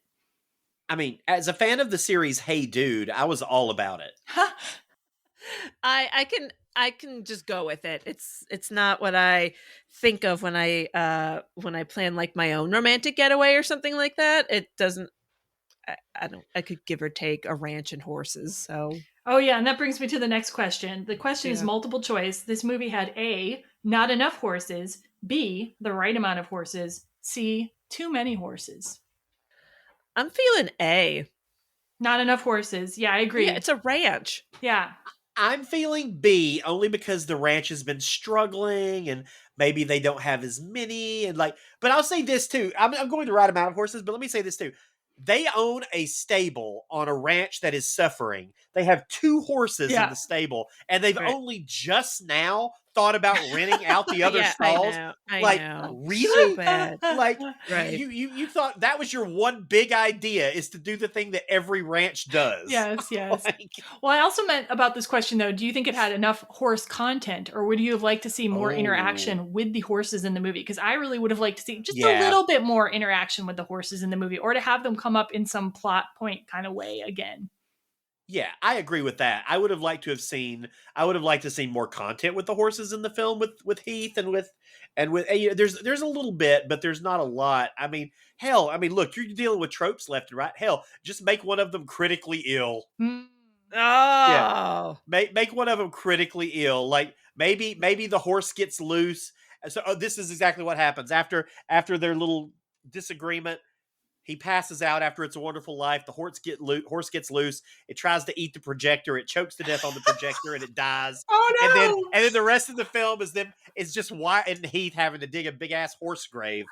Oh no! You got Andie MacDowell trying to fling herself into it. Take me with him. Like, just make it really dramatic, really over the top, and then Blake shows up with her fur vest. And is like, I'm ready to dig some graves too. Let's go. I thought the horse was going to be saved, Billy Ray. Now I'm very sad. No, it needed to be saved. No, the horse is not going to be saved. He's going to the glue factory. This is the old Yeller of Christmas rom-coms now. Well, but the theme is through the whole thing. Well, how many times does Wyatt say, nothing lasts forever? Yeah, that's true. Everything goes away eventually, including a horse's life. We've gone dark here. We've gone real dark. We've gone so dark. Quick, let's get to the Stampede, the bar where there's some dancing, for God's sake. Right. I need a little line dancing. Yeah, here. like, is the bar called the Stampede, or is this an event called the Stampede? I couldn't figure it out. I guess it's probably the bar's name. I don't know. Yeah, the gay bar is called Stampede. The gay bar that nobody's figured out is a gay bar yet. Exactly. Yeah. Except for the bartender. They're all the bartender is closeted, and he's just making his bar like his expression, and like nobody's caught on because they're oblivious. What about that? Yeah. I'm going to say this. I don't know of a single straight country bar in all of Colorado or Utah that has a bottle of Oban scotch just hanging around. So, I so wouldn't I'm like, know. so I'm like, you're clearly not a straight country bar. Like, do you see any beer signs anywhere? Oh, that's true. No. Like Oh. no. Like, this is like a fancy ass like event bar. Huh. And Yeah. it's just hysterical. And then with evidently like horseshoes indoors. Yeah. Yeah. Yeah. I wish it would have been cornholing instead. That would have just been easier and funnier. Want to go Oh, man. cornholing, Wyatt? Sure, Heath. So yeah, they're at this bar, and as Sophia mentioned, there's also dancing, and yeah, we learned some more exposition. Oh my god, which is that like when Wyatt came out, he came out to the whole school before telling Blake who he was dating. Wow. And we find out that Wyatt's never. So Wyatt says he's never danced with another man. But then when Heath very obviously says, let's dance, he refuses to dance with Heath, which, like, I can't blame Heath for being a little confused here, because I feel like Wyatt's, like, almost opening himself up to be like, please dance with me. You know what I mean? Oh, yeah. Yeah. And he says it's because, that he can't dance out here in front of everybody. At the Stampede. Yeah. In front of the rednecks at the fancy bar. And nobody of which is dressed like a redneck. Everybody's dressed like they're going to an outdoor mall. And like yeah, he's worried about those people. Yes. Well, anyway, they do get around though to country line dancing together, and like this movie, I have to say, it made me want a country line dance. I have never done it. Bad. I was like, I want to get. Oh man, yeah, maybe it's up there in one of my favorite scenes of the film. Yes. Yeah, it is my favorite scene in the film. Like, they just look so good line dancing, like holding the belt buckles. Like, it's fun. Like, it's the most fun scene in the movie. And like, if I was making a list now of like best line dance sequences in movies, this would make my list. Nice. And I haven't seen a good line dance sequence since the Footloose remake. So, oh yeah. Oh my god. Yeah. Yes. And the fact that they play like. The fact that it's Any Man of Mine, which just immediately takes me back to a very specific time in a very specific place. Like, it was tickling all of my nostalgic heartstrings in this scene. And yeah, it was just fun. Like, do I want to watch Andie MacDowell line dance? Yes. All day, every day. Yep. Put a fucking camera on her and just let it go nonstop. Yeah. I was way more into watching Wyatt and Heath dance. Like, I thought they were doing real well, and like, yeah, and they were flirting with each other kind of like in that sequence, and that was nice. Yeah. And I like that. Yeah. Yep. I thought dancing is always good in a romantic movie. It's just always good.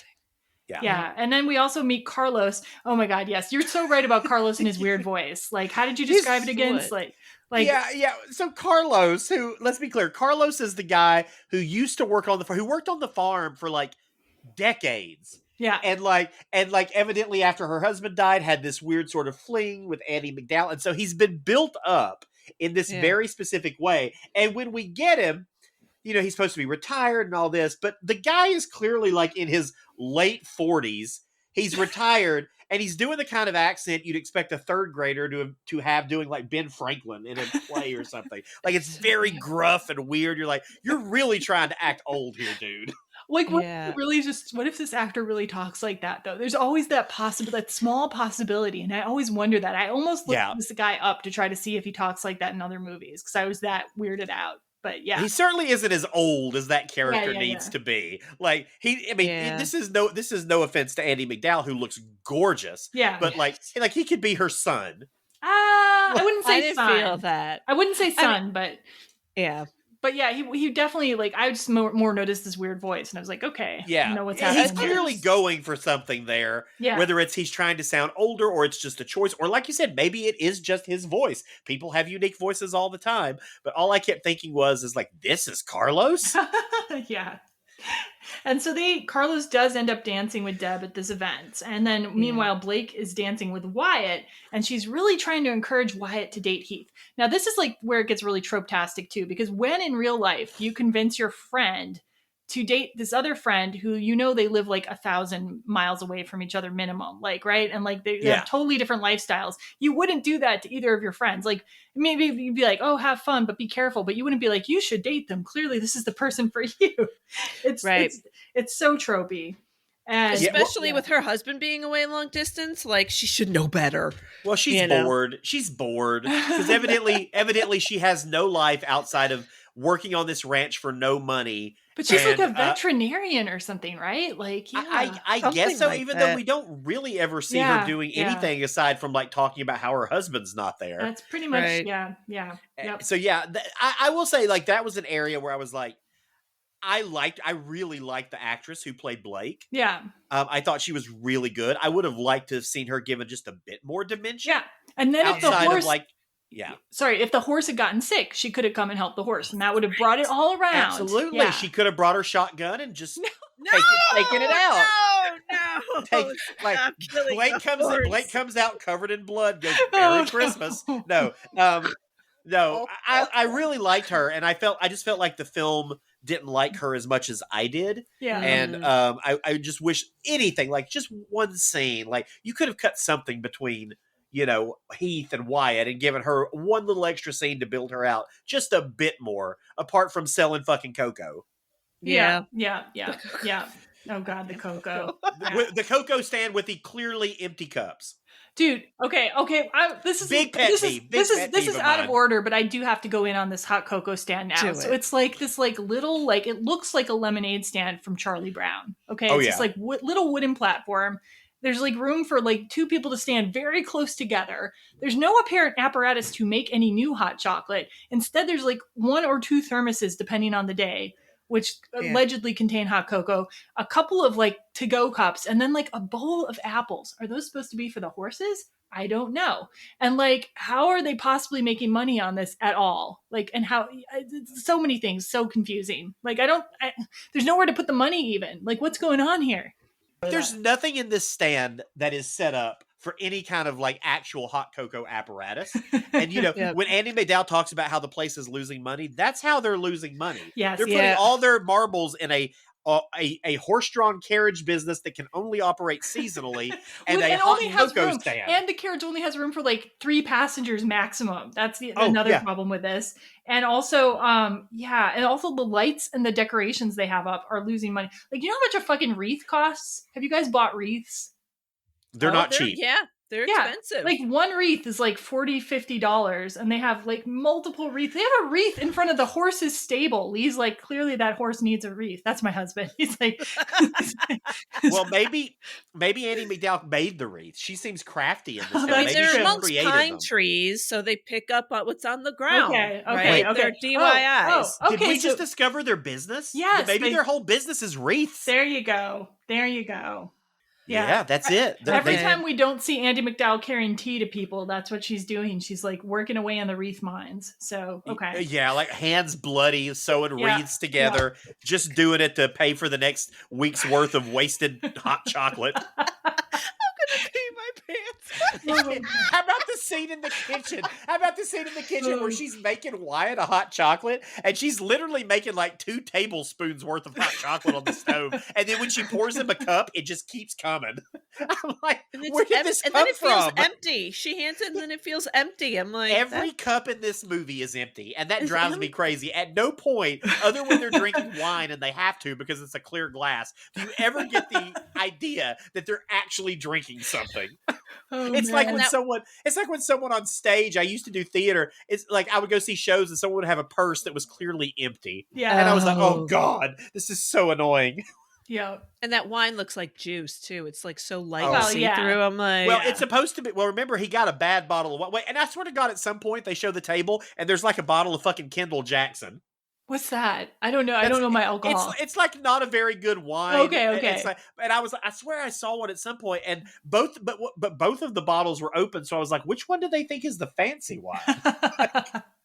Maybe Heath is defiantly drinking his own wine. See. Oh, I think that's it. I do think that's it. I wish they would have even added a scene where he's doing that. Yeah. He's drinking his own drinking his own wine. He refuses to drink the wine that Wyatt brought. That would be a very Elizabeth Bennet move on his part. So I think that's what he did. Yeah. He should have. All right, so now we get to the next day after they're dancing. We get the one. I love this trope, actually. I like the seeing each other naked, half naked trope. It works. Yeah. And we see, but Wyatt, despite being a Grinch, apparently wears reindeer print boxer briefs. So Yep. Yeah. That didn't track for me. That didn't track for me. Now Heath is wearing like holiday Festivus undies, and that does track. But I'm like, they're both really in their Christmas briefs. Yeah. And they run into each other because they Heath had to come use the bathroom in the main house. So yeah, basically this just gives them a chance to check each other out, and it gives the audience a chance to check them out too. So yeah, that was fun. Yeah, it was fun. And I like that trope a lot too. I'm a big fan of that trope, not only because I like seeing guys naked, but because I enjoy watching other guys see guys naked. But no, I like that scene. That was a fun scene. I like to think with Wyatt that Wyatt actually fucking loves Christmas. Okay. But is embarrassed about it and is like conflicted because of his dad. And so he likes to wear it in secret ways. And that's why he's so embarrassed, is because Heath has seen that he actually loves Christmas. There's a headcanon for us. Okay, I like that. Boom. Yeah. That was right good. there. And also seeing Heath half naked was like, yes, ma'am. Yes, ma'am. Even though he probably just took a dump, like still like I kept thinking this the whole time. I was like, because in the real world, when you walk in on someone in the bathroom, there's a 50% chance you're going to catch them wiping their ass. And there's nothing romantic about that. Like, oh, I guess I'll leave you to it. Yeah. The hors d'oeuvre, wafting through the air. Yeah. Yeah, walking to there's nothing romantic like walking into a used bathroom while someone is still in there. Unless they're brushing their teeth, maybe. Yeah. Correct. With shit in their mouth. Yeah. Oh, wait, I hope they're not brushing their teeth with shit. No. But your mouth is all full and you're like, rah, rah, rah. No, gross. Gross. Yeah, that was gross. All right, we're getting out of the bathroom now. We're getting out of the bathroom. We're out of the toilet. Yeah. So I'll say that. We had this cute little hi, we see each other in our undies, and now they go into this bonding over repairing Christmas decorations, which just slowed the whole thing down for me. Really? And Well, we need to hear this story though, because Heath tells this story about the guy in college, Cameron, who he tried to plan this romantic date for Cameron, and then Cameron bailed because other guys were taunting them, and Cameron wasn't really comfortable being out as gay yet. And so Heath hasn't really dated since. Now, mind you, I find the part about Heath never having dated since somewhat unrealistic, although he is living in a small rural area, so there is that. But so there's that. But what? Go ahead. He's going to get scooped up in a heartbeat. Ain't no way he's gone dateless that long. I know, right? So this also begs the question, how old are these people? Yeah, again. He's talking about an incident in college. Yeah. And it looks like it's been 20 years. And also, the character of Heath is actually at one point supposed to be a little older than Wyatt, too. I mentioned that briefly. I'm like, okay. So I think, in my mind, the way I figure, I think that Heath is in his early 40s. And I think that Wyatt is in his late 30s. So Heath is the 40-year-old virgin in this movie? Essentially, yes. He is the 40-year-old virgin in this movie. And I actually really liked this scene. This is one of the scenes where I was like, I felt like it was actually, other than obviously it's all tropey, but I thought it was actually pretty well written. It was interesting that they took the time to actually give me those stories, which I thought were interesting. I was interested in what was going on with Wyatt's dad and Heath's boyfriend, and I don't know what their obsession with fucking bison chili is, and we won't even get into that.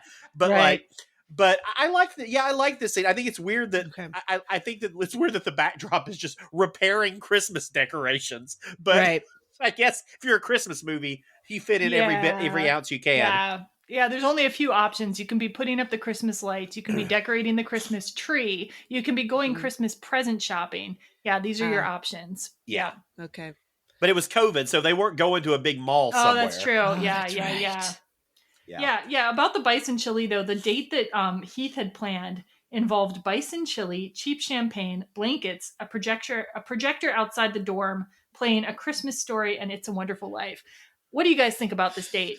Yes or no? Good date or bad date? Well, I'll say if a guy did that to me, we would be married already. Oh, yeah, we would be married if someone made me bison chili and showed me A Christmas Story. It's done. I appreciate the way Heath says, I knew that Cameron wasn't ready to be out.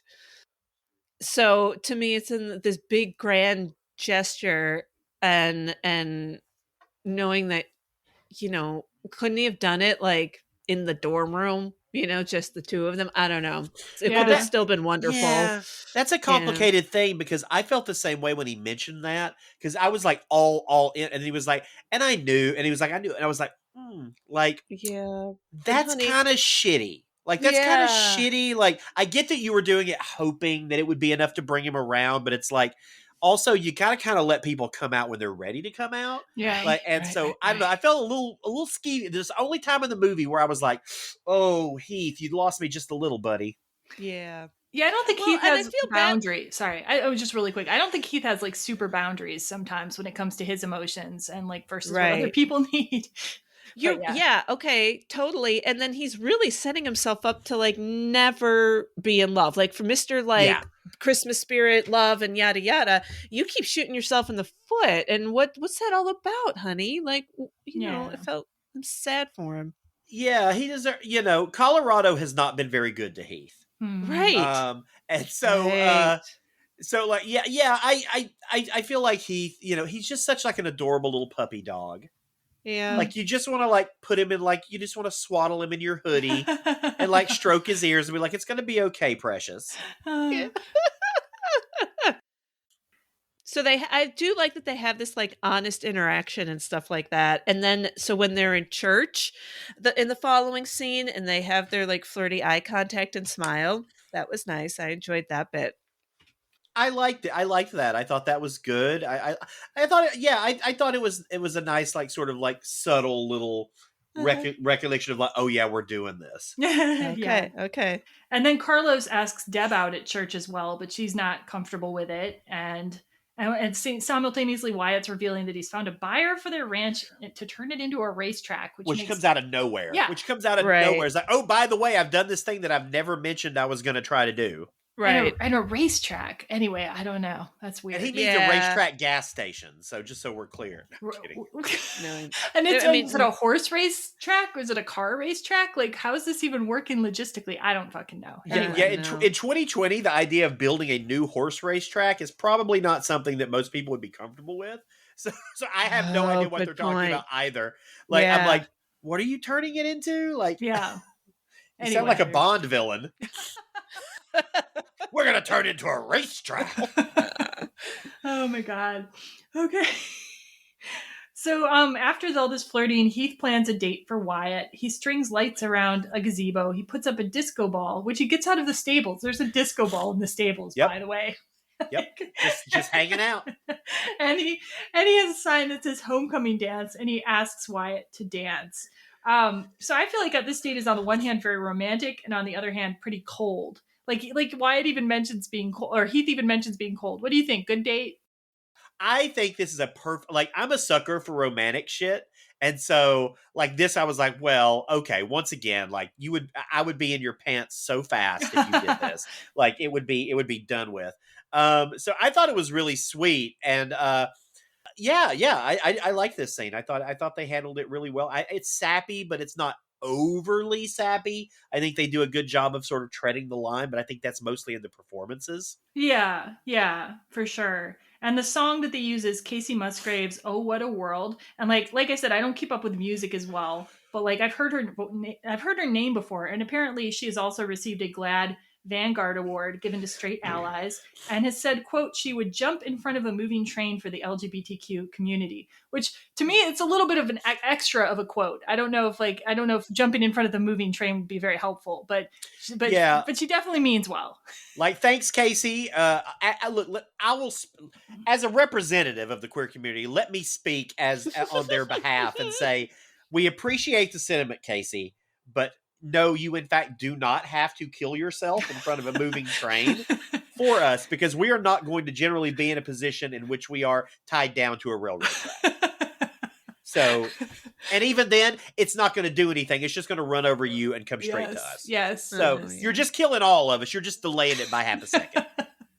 I think there should be a scene where somebody's tied to the railroad track in the next gay Christmas rom-com, and that'll be a plot point. That'll be very exciting. And that'll be like Casey Musgraves makes a cameo right there. A choo-choo Christmas. It takes place in Chattanooga on the Chattanooga Choo-Choo. And we've so many movie ideas have come out of this episode. It's fantastic. Yeah, I think so. And they What do you all think of star. I have a question about. Oh, sorry. They all star who? Well, obviously Juan Pablo. Continue. Yes. What do you think of their chemistry in this scene? I What do like you it. think's going? Do you? Yeah, What do you think's going on with Wyatt? What do you mean? I feel like he looks so pained. Is it just he's just feeling like what's going on, and this is like I've never done this before, and I like this guy, and what's happening, or what? I don't know. I thought the chemistry was good. I thought that Wyatt, but Juan Pablo Pache particularly sold it, and like the way he's kind of stroking Wyatt's head and everything really worked for me. And they're kind of dancing closely, but they're doing like I guess a country two-step. Like they specifically wanted them to do that instead of like just a swaying back and forth kind of dance. I heard that in the interviews. I get what you're saying. Like I like their chemistry, but I get what you're saying. But I just kind of read it as like, I doubt any of the guys that Wyatt has ever dated before would do anything like this. Right. And so to me, it's like he's just a little taken off guard because it's not something that he's particularly, used to. Yeah. But I will say this also brings up another point in which this film would really want you to believe that Wyatt is the top. When in reality, it would totally be Heath. Okay. Why is that? Why is this? Tell me. Well, because as the movie goes on, I think you start seeing with Wyatt just how vulnerable he actually is. And by the end of the film, like I at least took away by the end of the film that Heath is actually the strong one of the two. And like, even though and that Wyatt is the one who is like still floundering a little bit. And so I'm like, no, I think Heath is the top here. I think Wyatt is going to have to get comfortable as maybe a power bottom, but still. Yeah, Heath was the one more checking out like Wyatt when they saw each other in their underwear for sure. There was that. Yeah. So for a guy who's never been in a relationship and never dated, like he's really smooth and really in control and like knows what's going on. I love the part where he's like, come on, they said, when you've never danced with a guy before, and they pan down to their feet and Heath kind of kicks Wyatt's feet. I thought that was really cute. I love that part. And I would have wanted more kissing. They cut to fucking commercial like in the middle of the dance, and then they go to like some other scene where they're walking around. And I'm sorry, that just led me to believe that they had sex in that gazebo. I'm sorry, that's the only conclusion I could come to from that. Well, and that decision also like really shows you like even though these films have come a long way, like they're still not fully comfortable showing queer love in a like demonstrable way. Like, yes, you get these kisses and you get all these things, but like if this was a straight rom-com, you would get more than that. Maybe not a lot more because these are certainly catered to a certain audience, but like you would get more than you get in the queer versions of it. And so even though I'm really happy that we've come as far as we have with these, like there's a long way to go. Yeah. And they do kiss though later, like when they're walking around though. So there is that. Yeah. Like, they do kiss like later in the scene, but they cut off this romantic dance, like right when they should have been kissing, like in Dirty Dancing or some shit. Yeah. I want to see them fucking in the gazebo. I want to see them bouncing up against the side of the gazebo so hard that the fucking disco ball falls. And like that's what I want to see. I want them to put. Oh God, this is so. Okay, you can edit this if you need to. I want them to put the coming in Homecoming. Oh yeah, no, nice. We'll keep that. Yeah. That's the kind of show we are. So we're good. I'm glad. But yeah, I wanted to see a lot more. Like I wanted to see the curvatures of Heath's body. So, like, just to go back a little bit, I just wanted to say, though, that Juan Pablo Pache told 2Fab, the YouTube channel, about this scene, quote, "I've played straight pretty much all of my career, and it was kind of like a really nice change to be playing this role. I might have shed a tear. The moment where him and I are dancing together and, we hug, for some reason that got me, because I never see myself do that on screen, and so it was actually really cathartic for me as an actor," end quote. And so, like, even though we maybe didn't get as much as we could have, like, I guess this was really meaningful to him. And like, I'm glad that like these like conservative audiences are viewing these movies and just like experiencing this too. So, And I think we've already like said, I was also going to ask like headcanon time, like what happens when it cuts to commercial. I think they had sex in the gazebo. Just the amount of seriousness which they are feeling about each other the next day tells me something happened here. Agreed. I can agree with that, which makes my heart hurt for Heath though. I don't know. I feel like he put all his cards down, not knowing where Wyatt's at, you know what I mean? Well, if Heath has literally never dated anyone in all these years, it's about time, no matter what. Like, just do something. Do something. Okay, good point. Yeah. Okay, and then, like, I have a very tiny clip of their dance, like, very tiny, so I'm just going to play that really quick. So you can actually hear the actors being all lovey and shit. Your heart's beating really fast. That's on you. I told you it was really quick. That's all I could get out of it. It was out of a shipper video. You know how they make videos of couples together and things and put them on YouTube. Yeah. Thank you, shipper video. Anyway, I like that your heart's beating fast. That's on you because they repeat that later. And I like that kind of repeated thing when it's not crappy. I thought it was a good one. I thought it was good. And when they do cut and come back and they've got their horses and they're walking through like some pretty tree-lined path on the ranch with all these beautiful Christmas lights.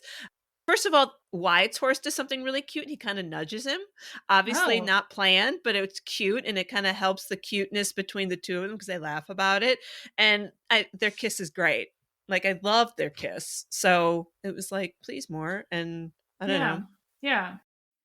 Okay, so I really do want to point out one more thing, though. So we have another obligatory Christmas dialogue. Wyatt says, "So what is it that you love so much about Christmas?"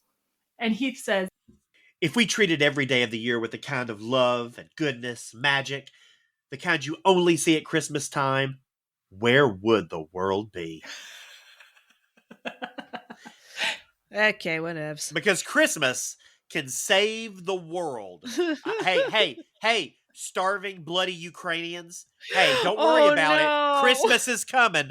Christmas is going to make everything okay. Like, I do think I will say, I think, and I've always thought that's a very dangerous trope that these films truck in, which is that it doesn't matter what's going on with your life. It doesn't matter how bad things are. Christmas is going to make it better. And the sad reality is that Christmas is really hard for a lot of people. Yeah, and it is not this like joyous celebration for a lot of people. Like, I have a hard time sometimes too, because I've lost a lot of family members that I used to celebrate Christmas with. And so that's something that I do think is a problem with these films, is they sort of truck in this like naive optimism that can be kind of dangerous if unchecked. Yeah, honestly, like, that's something I love about It's a Wonderful Life, is you have a movie about somebody who's in desperate straits and actually kind of like suicidal. And so it's like it goes to a dark and honest place too, while it's also celebrating Christmas and like these people coming together. Like, I like that it combines the two things. Yeah, I feel like it could be really alienating to watch everybody else being like, Christmas is so magical. And then you're just at home and you're like, yeah, well, my dad died this year, or I broke up with my partner this year, or, you know, whatever it might be. Yeah. Okay, after this date that Heath set up for Wyatt, Wyatt now sets up sort of a date for Heath. It kind of involves his whole family. It involves his mom and Blake too, so it's not really a date. It feels like they're just having dinner in the barn. Yeah. Yeah. Let's do Christmas, but in the stable. Yeah, but they've got the all-important bison chili and the Christmas movies with the projector. So it's kind of like the date, but we're on a date with Mom and Blake also. So yes. Which they have been very involved. Like, because previously Deb and Heath have a conversation, and Heath is like, "Is it okay that I'm taking your son out?" And she's so freaking happy about it. Like, it's a community event. Getting these two together. She's like, please fuck my son, please. Yeah. She seems really desperate for them to get laid, and I love that. I love that she's that kind of mom. Okay, and then at this dinner, though, everything starts to go a little bit wrong. Deb asks everybody, "What's your Christmas wish?" And Blake wants Sam to get a sabbatical from Doctors Without Borders so they can have a baby. Deb's like, "I already got my wish. My son's home." Wyatt makes a joke that he's torn between world peace and a new car. And then Heath, so predictably, what do we think Heath is going to say? "I wish we didn't have to leave the ranch." And then Wyatt, like, just the other day they kissed for the first time, and Wyatt's basically suggesting that Heath should move Snowbell out to New York and stable him in New York, and that he should come work in New York at his firm, and they're gonna like be together presumably. And I'm like, wow, this is fast even for me. Okay. Yeah. It was very awkward. It was very awkward, and I was like, it seemed like Wyatt was the one who had never dated anybody. Yeah. And Heath is like, Sophia, do you want to do his line here? Sure. You think I want to abandon my horse and just come and live in New York with you? Just leave everything I built here in the off chance that you might or might not dump me like all the other guys? Fair. Burn. Yeah. And then, like, Heath then also reminds Wyatt that he hates moving around, and he says that Wyatt only thinks about himself, that he's selfish. So, like, Heath goes in on Wyatt, and then Wyatt goes in on everybody. Like, he tells them they're all hibernating, they're all sleepwalking through their lives, none of them are happy. Mom won't date Carlos, Blake's just sitting around waiting for Sam, and Heath won't date anybody. And I'm like, whoa. Yeah, again, they let him off so damn easily. I would have been super pissed and been like, could we just say that this whole movie is basically brought about because nobody is getting laid? Heath hasn't fucking anybody. Wyatt hasn't fucked anybody since Lindsay. Deb won't fuck Carlos. Blake can't fuck her husband because he's in Doctors Without Borders. Like, nobody's getting to fuck. And that's what's causing all the angst of this movie. And the lack of fucking, I think, is what brings on the vitriol of this scene, which gets really nasty really quick. So Heath and Wyatt didn't have sex in the season they yesterday. didn't do it? Right. Like, that brings up a good, maybe they didn't. Maybe they didn't fuck. And And they're both disappointed about that. And that's what brings on this vitriol. Because, and I will say, Heath kind of starts it. Heath gets a little nasty right off the bat, and that of course sets Wyatt off in typical toxic male aggression, and basically is like yelling at his mother for not fucking Carlos. It gets really weird, and then at the end, Blake's just like, "Well, you better go apologize, you piece of shit." Don't apologize to me. I'd be like, you better apologize to me. You know? But about Wyatt, though, I will say that I like that the city character is defending themselves too, to some extent, because he says, I have worked for everything that I have and I will not apologize for it. And I get sick of these movies always bagging on the person who went away to the big city and like made it big, because in all honesty, like, he has accomplished a lot, and like, who are they to like say that he hasn't done something good for himself? Like, maybe he doesn't have what Heath's desired life is, but like, so I can sympathize with him a little bit in that regard. And also he's probably pretty vulnerable because he basically just asked this guy to move in with him and got slapped in the face. Yeah. Well, and I think they handle the aftermath pretty well with Wyatt, in terms of like his immediate reaction is like, I've got to get out of here because this is mortifying. I am embarrassed. I've got to get out of here. I thought they handled that really well. Okay, so now we're going to enter the spoiler section. So if you haven't seen Dashing in December, dash off and see it now. And you can come back when we get to the spoilers in our next bit here. So so Wyatt is in process of leaving, and we get the melancholy montage that is like necessary. You don't like the melancholy montage? I like a melancholy montage sometimes. I just didn't love this one. Okay, yeah. Wyatt's packing. Heath is like drinking and watching It's a Wonderful Life alone, which just doesn't seem fun. Wyatt visits his dad's grave the next day. We get a sign that says sleigh ride closed on the carriage. For all those people that just wander up this country road, like, I don't know. And then finally, after the montage, we get a scene where Deb kind of confronts Wyatt. And she says, you can't always leave because it's lighter than the alternative, Wyatt. But then Wyatt confronts her right back about Carlos. And like, I don't even know how to section off the end of this movie. We're just kind of moving towards the end now. We get a bunch of scenes. Deb tells Heath she loves him like a son. Deb asks Carlos out finally. This is where we get what I call Andy McDowell's "Call Me by Your Name" moment. Oh, okay. Where, like, if anybody's seen that movie, Michael Stuhlbarg gets this really amazing monologue towards the end of the film to Timothée Chalamet, where he's basically just doing the whole like supportive parent thing, but it's handled really tenderly. And this is essentially her version of that, where she has to get in the obligatory "love is love" line, essentially, where it's like, and so, which look, I'm glad it's there, but at the same time, I'm like, okay, like that's when you're like spoon feeding me your message. And I don't need that. You mean the part where she's talking to Heath, right? When she's she's talking to Heath about, it's during the whole like love you like a son, and she's basically like, love is love, whether it's men or women or whatever. And it's like, okay, like I don't need to be hit over the head with it. Oh, I didn't get that at all. I felt it was more like, go after him, and if you can get love, chase it. And I'm thinking, why is she doing that when like her son just had to school her on like, what are you waiting for with Carlos? But I think sometimes we can give advice that we actually need for ourselves when maybe we can't act it out anymore. Yeah. Got it. Okay. Oh, and then we get the whole like Wyatt's at like the airport, and he gets suddenly this idea that's going to save the ranch, and calls his boss, and his boss is just like, sure, fine. I don't know what it is, but it's okay.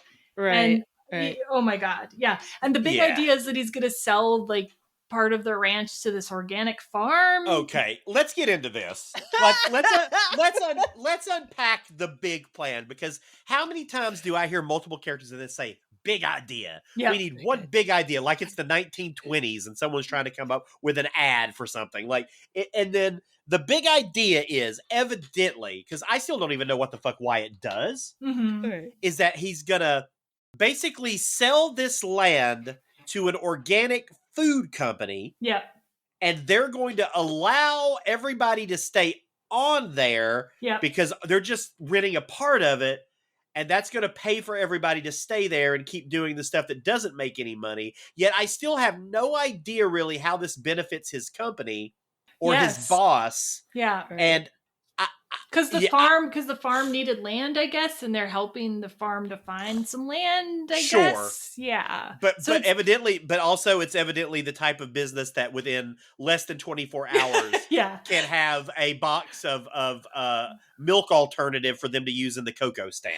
Yeah, because they've got the big opening for this. Like their PR firm sends out like a blast the next day, and so like this has caused many more people to come to the carriage ride, which again, the carriage ride only seats 3 people other than the driver, and they only have one apparently.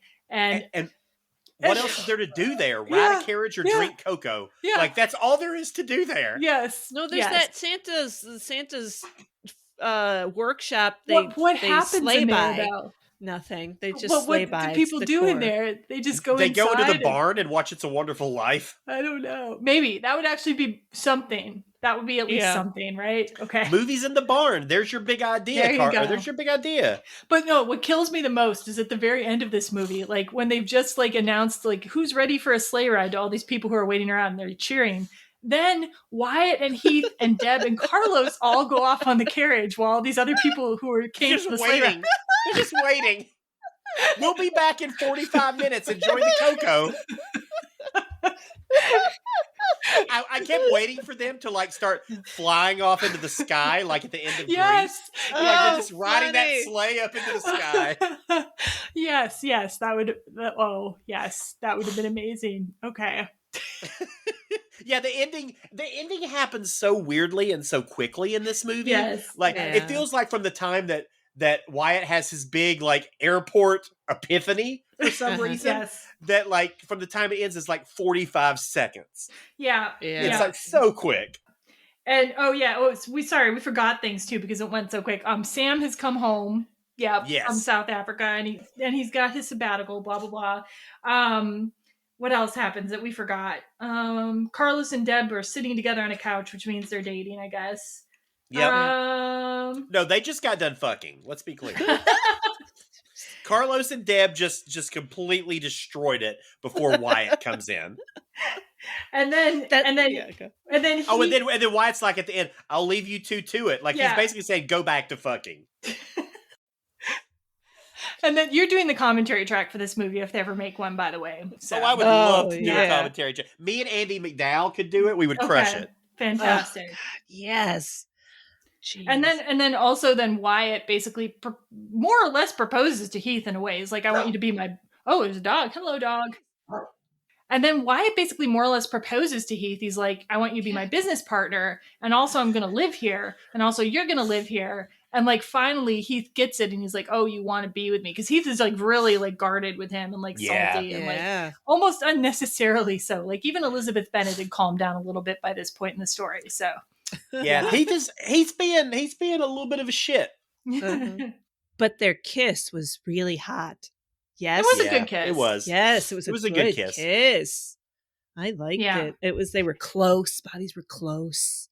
It was good. And they kiss again in the carriage. And that kiss actually reminded me of the 1995 Pride and Prejudice, where you see like them kiss like one time at the end. Oh, yeah. Yeah. So I'm convinced that the 1995 Pride and Prejudice was an influence on this movie. Does anybody else have things they want to say about the movie as a whole in general before we move on to our double feature section? Well, I have a couple of things. Like, one is, like, I know that these films and like even the like thrillers that you see that come on like these channels, they deal very much in the economy of storytelling. Mm-hmm. And it's always funny for me when I'm watching these films. I'm always looking for like little things that they're doing. And when I mean that, I mean like, what's the way that we can get from point A to point B in the quickest way?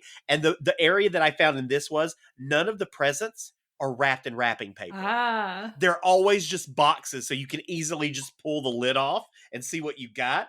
And that, I guarantee you, is specifically done to save seconds. So you don't have to wait 2 or 3 seconds for someone to open a gift. That's it's fantastic. Just there. I find stuff like that fascinating. And especially in films like this. And they also, like, every time Wyatt and Blake had a scene together, I felt like it would have been 10 times better if they were a little intoxicated. Why is that? Why is that? Tell me. Because they're having conversations a lot of the times that you generally don't have with somebody unless you've got a little wine in your system. See, this is, I'm just like, I'm a very blunt and like open and like maybe almost oversharing person. So, so for me, I'm like, yeah, this is how I behave in regular life. Yeah, I just wanted them to be like, and then remember in high school when we did, like, I wanted, even though that sounded like Carlos more than it did them. Yes, it did. Yes, it did. I'm 57 years old. No, like, no, you're not, Carlos. No, you're not. Oh, man. All right. Anything else anyone wants to add before we do double features, or like? No. Would you recommend it? Oh, gosh. Well, let's see. So if it's someone who loves this type of film, absolutely, I'd recommend it. I think it's going to mark off all the things that they need it to mark off. But if it was even if it was somebody who was like, I'm not into these, what's something, this is one of the more palatable ones I've seen. Yeah. And so I would recommend it to people, but only certain people. Yeah. Okay. Jen, same for you? Yeah, pretty much the same. Yeah, I would say this is at the top end of these types of movies for sure. Yes. So, yeah. Yes. Yeah. Agreed. Okay, so now we're going to do our double feature recommendations. And I think like Billy Ray's bringing something a little different this time. So instead of going back and forth, I think we'll do our double feature recommendations in blocks. And so I'm going to do first my double feature recommendations. My first recommendation is 2022's Fire Island. And that's because this is another gay rom-com, and another one that this one, Fire Island, is actually directly a retelling of Pride and Prejudice. So you get a little more of that Darcy and Elizabeth vibe once again.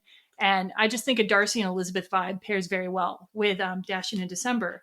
And yeah, Fire Island's also just a funny and sweet and kind of fun movie. So I recommend that. And then my second double feature recommendation is Christmas at the Ranch from 2021. This movie, is basically almost an exact retelling of Dashing in December, but with 2 women instead. Like down to the fact that there's also a Christmas carriage ride that is supposed to be the main like funding of this ranch business. Okay. My goodness. And the branch is also in financial trouble. Although this time the main character isn't trying to shut it down. She's trying to save it. And like, it's so similar. It's like, it feels like it's clearly ripped off on some level, but it was enjoyable. And the woman who played Aunt Haley in the OC, if you get that reference at all, she's one of the leads. So you mean Amanda Rigetti? Okay, you know the name. Thank you. Yeah, I know the OC like the back of my hand. Yeah, so she's one of the leads in the movie, and I thought she did a great job. She was the ranch hand character in this version. So yeah, if you basically want more or less the same movie but with women, there you go.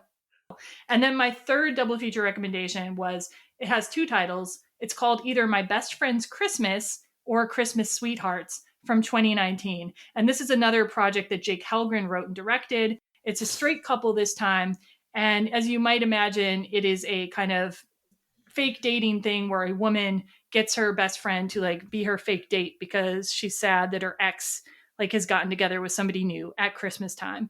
And I thought it was another like more competent than most of these version of a Christmas rom-com. I thought like the lead actress was really good, and at least one of the lead males was pretty good too. And yeah, I found it enjoyable. I don't usually watch these types of movies that much, and some of them I just glaze over completely, but I did not glaze over on this one. So Nice. yeah, that's my third recommendation. I had so many other possible recommendations, but I'm going to let him go. Okay, I watched a Cinderella Christmas from 2016 starring Peter Porte. So you've got more Christmas, more Peter Porte. He plays straight in this one, but he's beautiful, so go for it. And I guess it was good and tolerable and what have you. So tolerable. You know, but not handsome enough to tempt me. Sorry. Sorry. What? That was a Pride and Prejudice reference. I'll cut it out. Sorry. Oh, funny. I love it. I love it. Okay. And then I would recommend Fuller House to see more of Juan Pablo Tepache. Go for it. He's adorable. And, the good old Four Weddings and a Funeral with Andy McDowell from 1994. Yeah, and that actually was one of the earlier representations too of having a gay couple in a rom-com, because they're a pretty integral part of that movie. So yeah, it still holds up, that 1994 movie. It does. All right, Billy Ray, what you got for us? You prepared something totally different for us today, and I'm excited for it. I both misunderstood the assignment, but also, like, even if I had understood the assignment, I probably still would have done it this way because I approach double features in a very different way. And so I also, part of my old podcast, Movies with Gravy, was all about like creating movie mixtapes. And so my new podcast, which is coming in 2023, is going to be much more centered around the movie mixtape concept. Nice. Cool. And so mine is about combining films that kind of together create the same vibe that I am feeling from a movie. And so my first pairing is the movie Crazy, spelled Crazy. It's from 2005. It's the film that put Jean-Marc Vallée on the map, who would go on to do Big Little Lies and the movies Wild and Dallas Buyers Club. He sadly passed away, I think, early last year, unexpectedly. And so Crazy is this Quebecois French-Canadian film. It takes place over various Christmas Eves over the course of the life of this young man. And basically it's about his evolution as a queer person. Nice. And really beautiful film, one of my favorite Christmas movies. And then I think that pairs really well with 1989's Prancer. Okay. Which is a movie about this young girl who discovers this injured reindeer in the woods, and she takes it and hides it out. And it's Sam Elliott plays her dad, and it's a really sweet movie. I used to love it as a kid. And I think they would pair really well together. My second pairing. Wait, but I want to stop you. I feel like that would be really something I'd want to watch. And do you know if Crazy, if that film is available anywhere? It is available. Crazy is available currently on HBO Max. It's the first time it's ever been available in the States. Nice. It became available this year. It's been really hard to find. It is my absolute all-time favorite Christmas movie. So It's definitely worth watching. I think it's really well done. My second pairing is the movie City Slickers from 1991, which of course is about a group of male friends who go on this cattle drive. They're played by Billy Crystal, Bruno Kirby, and Daniel Stern. And then of course you have Jack Palance, who is kind of like the old wise stagehand. It's still one of my favorite comedies from the 90s. I absolutely love it. And it's got this kind of like folksy, nostalgic adventure feel to it that I think works well with Dashing in December. And I think it pairs really nicely with Miracle on 34th Street, the original, the 1947, which I think is one of the all-time best Christmas movies. And I feel like if you put those two energies together, they're operating on a similar wavelength. I want to test these out now. Yeah. And then finally, there's a film that I love and a book that I love, A Home at the End of the World, which is from the author of The Hours. And the film is directed by Michael Mayer, who most people know as like being the guy behind like American Idiot on Broadway and like a lot of Broadway shows. He's like I think Spring Awakening, like a lot of those shows. And so this is one of his film directorial efforts. It stars Colin Farrell as this sort of this kind of like wayward kid who finds himself just kind of lost after a series of these like really tragic accidents. And he ends up getting taken in by this friend of his played by Dallas Roberts. And they have this very sweet, wonderful relationship that kind of, and then they, Robin Wright gets moved into the relationship at a certain point, and it kind of becomes this like throuple, a movie about this really great throuple. Colin Farrell has never been more gorgeous than he is in this film. And it's just this really sweet. There is a bit of a Christmas. There's one scene takes place at Christmas. Sissy Spacek is beautiful as the mom. I just love this film. I think it's a really underrated, sweet film. And I think it pairs really well with a film from last year called Montana Story, which is from Scott McGee and David Siegel, who did The Deep End and What Maisie Knew. And so this film is about this brother and sister played by Haley Lou Richardson and Owen Teague, who goes home to Montana to their dying father, who is essentially on his last legs. And a lot of like old family hurts come up, and it's a really, really well-made film. I feel like they would pair well together too. So a lot of weird pairings, but hopefully folks will enjoy them. I like it. I'm going to try at least one of these this season. Yeah, I'm definitely going to try. I really want to see Home this. at the End of the World will make you it's a film that I feel like just, it makes me feel good every time I watch it. Oh, that's a recommendation. Yeah. Yeah. Yeah, well, Billy Ray, we've had such a fantastic time talking with you today. So thank you so much for joining us. Thank you. I've had a blast. I would love to. Anytime you want me back, I'll come bloviate. Nice. Absolutely. And listeners, please check out Billy Ray's stuff. He's got a plethora of information, and it's all amazing and all good. You're going to learn 35 new things, and highly recommend Billy Ray. And we're gonna put all his stuff in the show notes, so you can like seek out his different projects in the show notes. So check those out. And coming up on Every Rom Com for our holiday movies, we're going to be covering at least The Preacher's Wife and White Christmas. We may also be covering an additional movie, but it's not nailed down yet. But at least The Preacher's Wife and White Christmas coming up for you. So thanks everybody for listening. Goodbye. Goodbye. Bye.